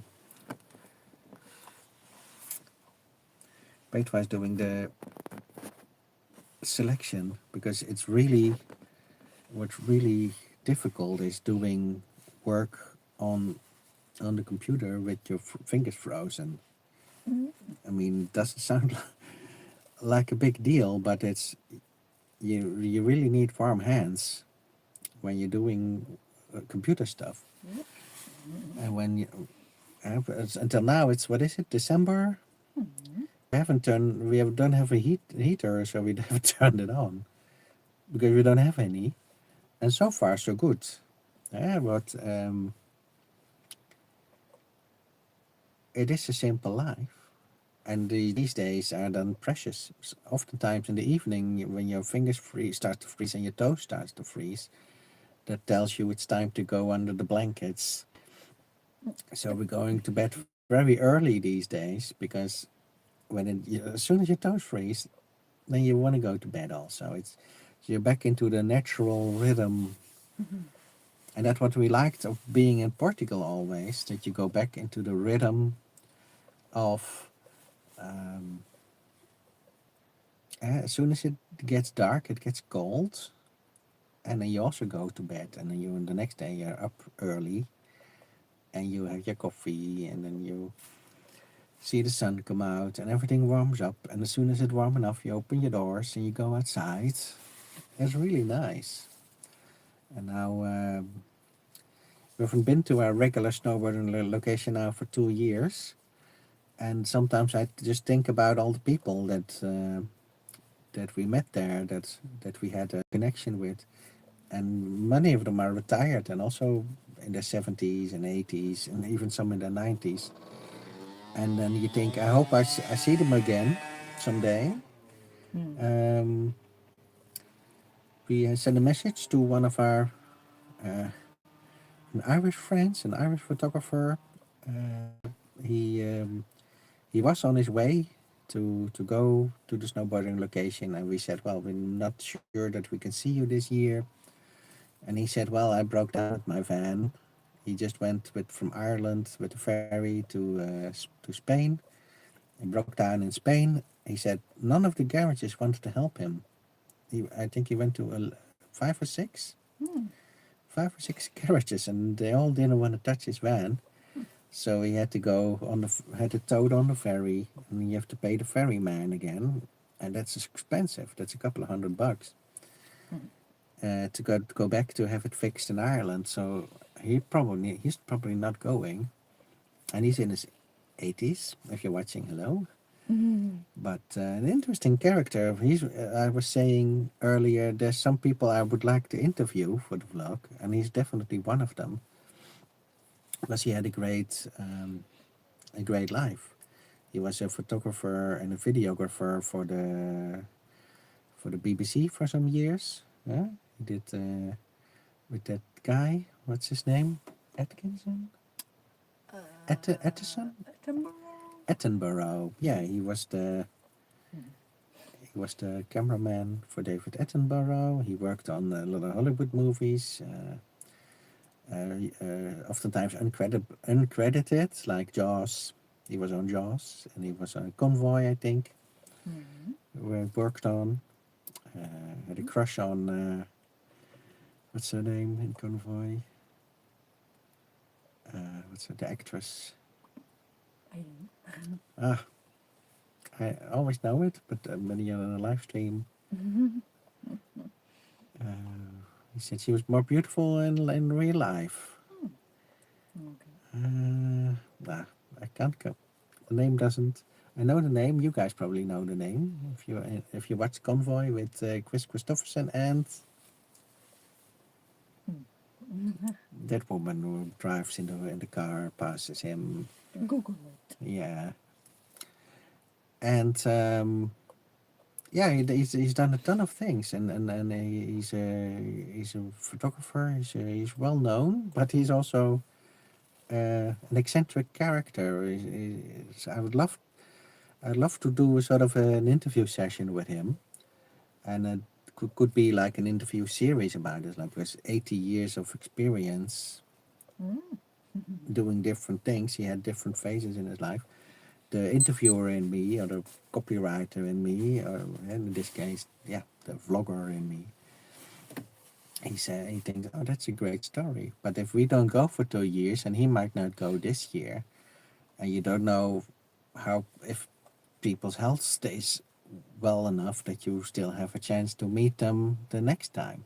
And you might say, why didn't I interview him in the years when we were there? Is because we were always doing jobs on the van, always doing odd jobs, fixing something up on the Renault Master. That's the downside of going in an old van. You're always working on it instead of uh, mingling, doing interviews and stuff like that. But yeah, we might still set something up. I mean, it might still happen. That's the beauty of the van life. Things can. It's never guaranteed. Yeah, you think we're gonna stay somewhere, and the next moment you're back on the road. Something happens. You get high sales in ebooks, or something happens next to you. Um, the site that we were on in the Netherlands for a long time, it closed down. And the all the motorhomers that lived there, one of us was us, one of them was us. Um, we hired a national, or hired, we invited a national television crew to come film us fighting against the man, the government, who wanted to shut the place down because there was too many happy people living for free. And you can't have that, of course, in a society that sort of builds as the prison system of keeping you in your job and keeping you paying your, worrying about paying your next bills. And we were there living free, having the times of our lives, and that had to be shut down, of course. It was growing in popularity too much. When we first came to that site, there was nobody else there. 10 years ago, there was nobody else there but us.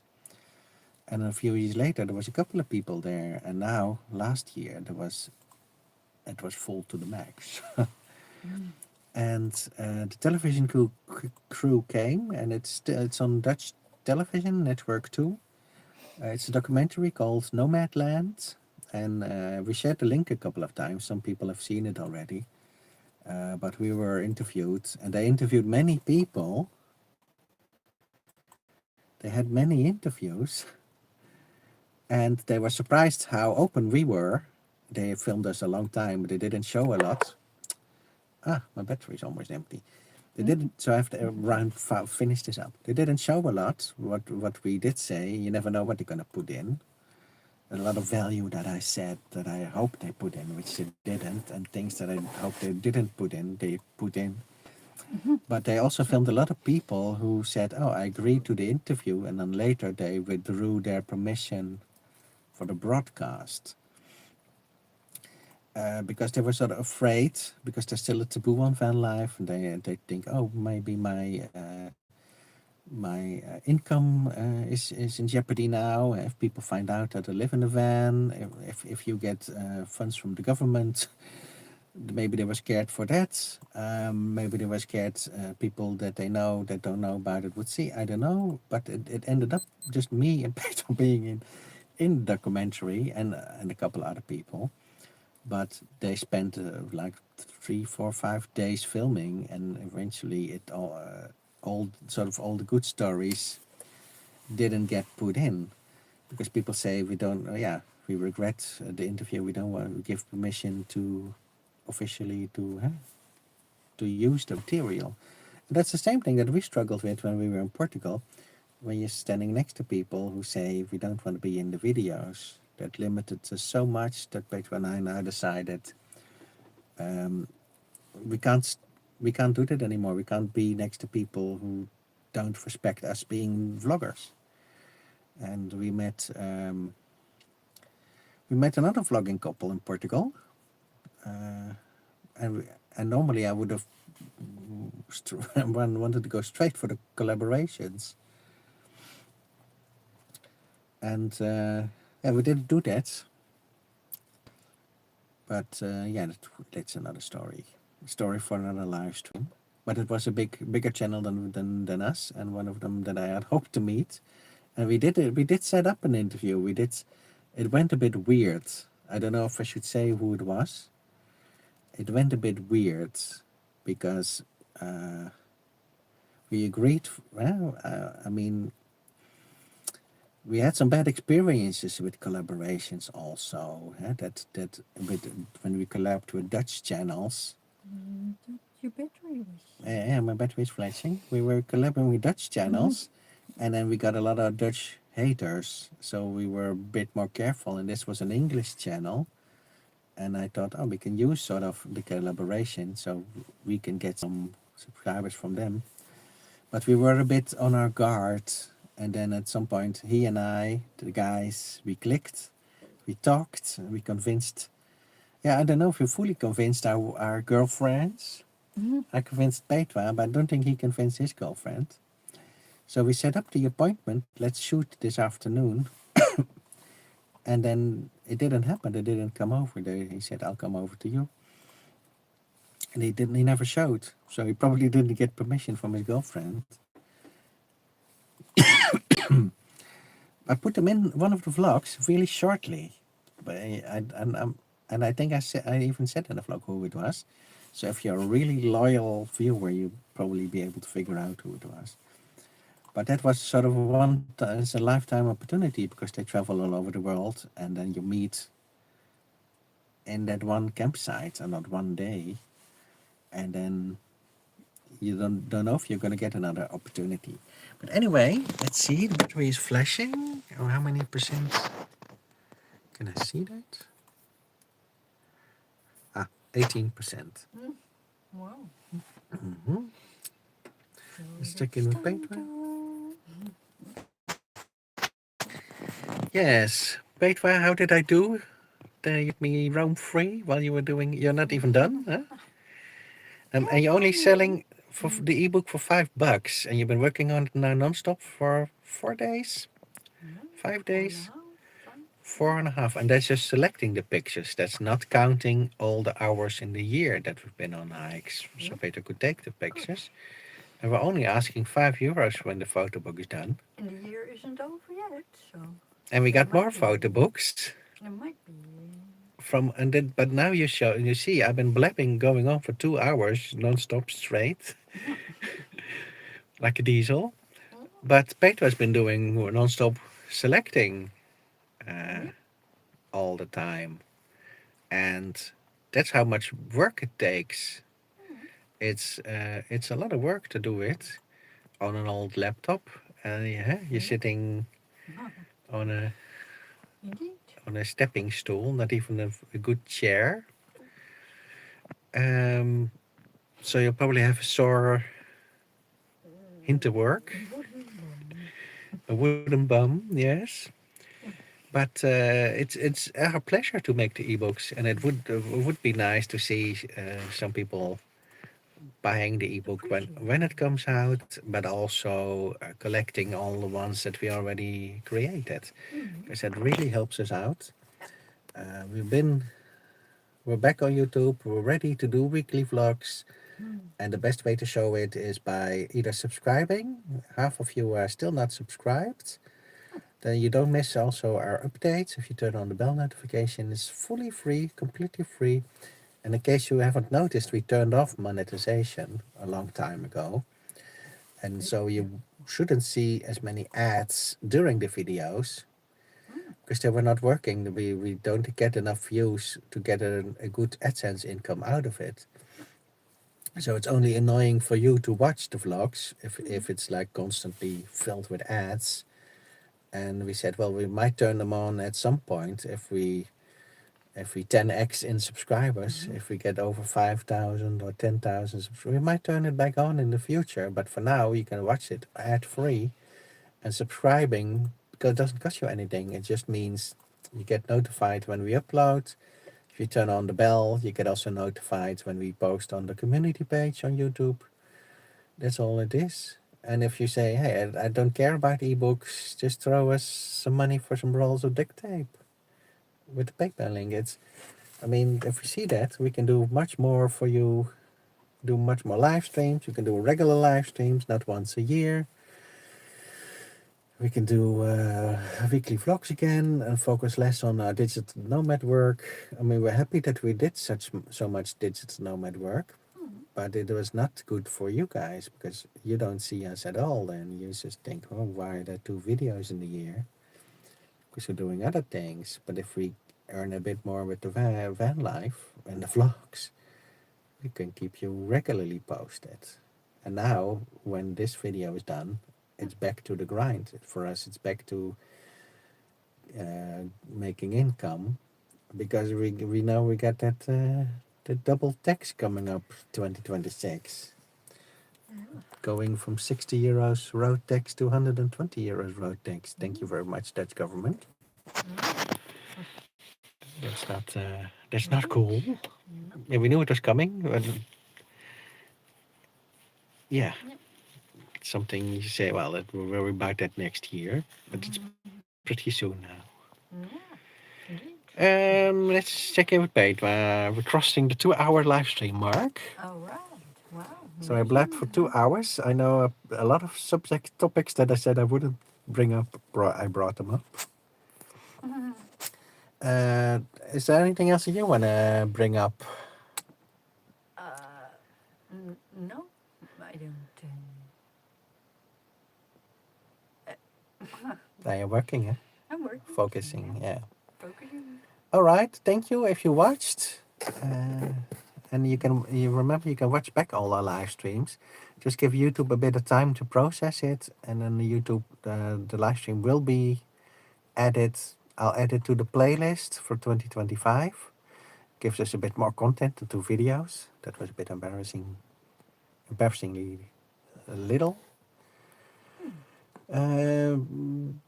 And yeah, give it a bit of time. You can watch it. Maybe you already can watch it back. I don't know. Leave us a comment if you do. Respond to what we've said. We usually reply to everyone really fast. So that's good service from us. You get good service.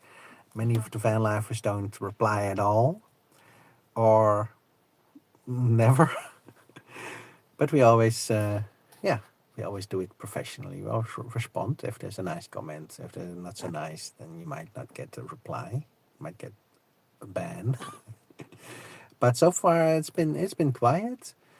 I'm happy with that. I mean, it is our life, and we are real people doing something real, and it's not always easy to share everything, especially when things go a bit wrong or different than you expect.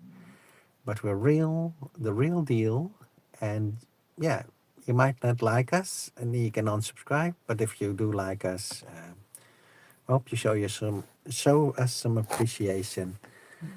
Collect the ebooks. This is the end of the year. It's Be very much appreciated. It's a Christmas spirit, huh? Show us the Christmas spirit. Collect a new ebook that just recently dropped, The Snowbird's Guide, 8 Routes to Portugal. You can wait for Petra's ebook to drop. You can also start collecting them all. We already got a few sales. Thank you, everybody. Hope you will have a lot of fun with those ebooks. And you can just leave us a comment, leave us a like, thumbs up, share the video, whatever you want. It's all appreciated. And maybe see you in the next live stream. We might do another one to promote Petra's ebook when it comes out. We'll see. Yeah, shall I end the vlog? Let's see you now. Bye, everybody. Bye.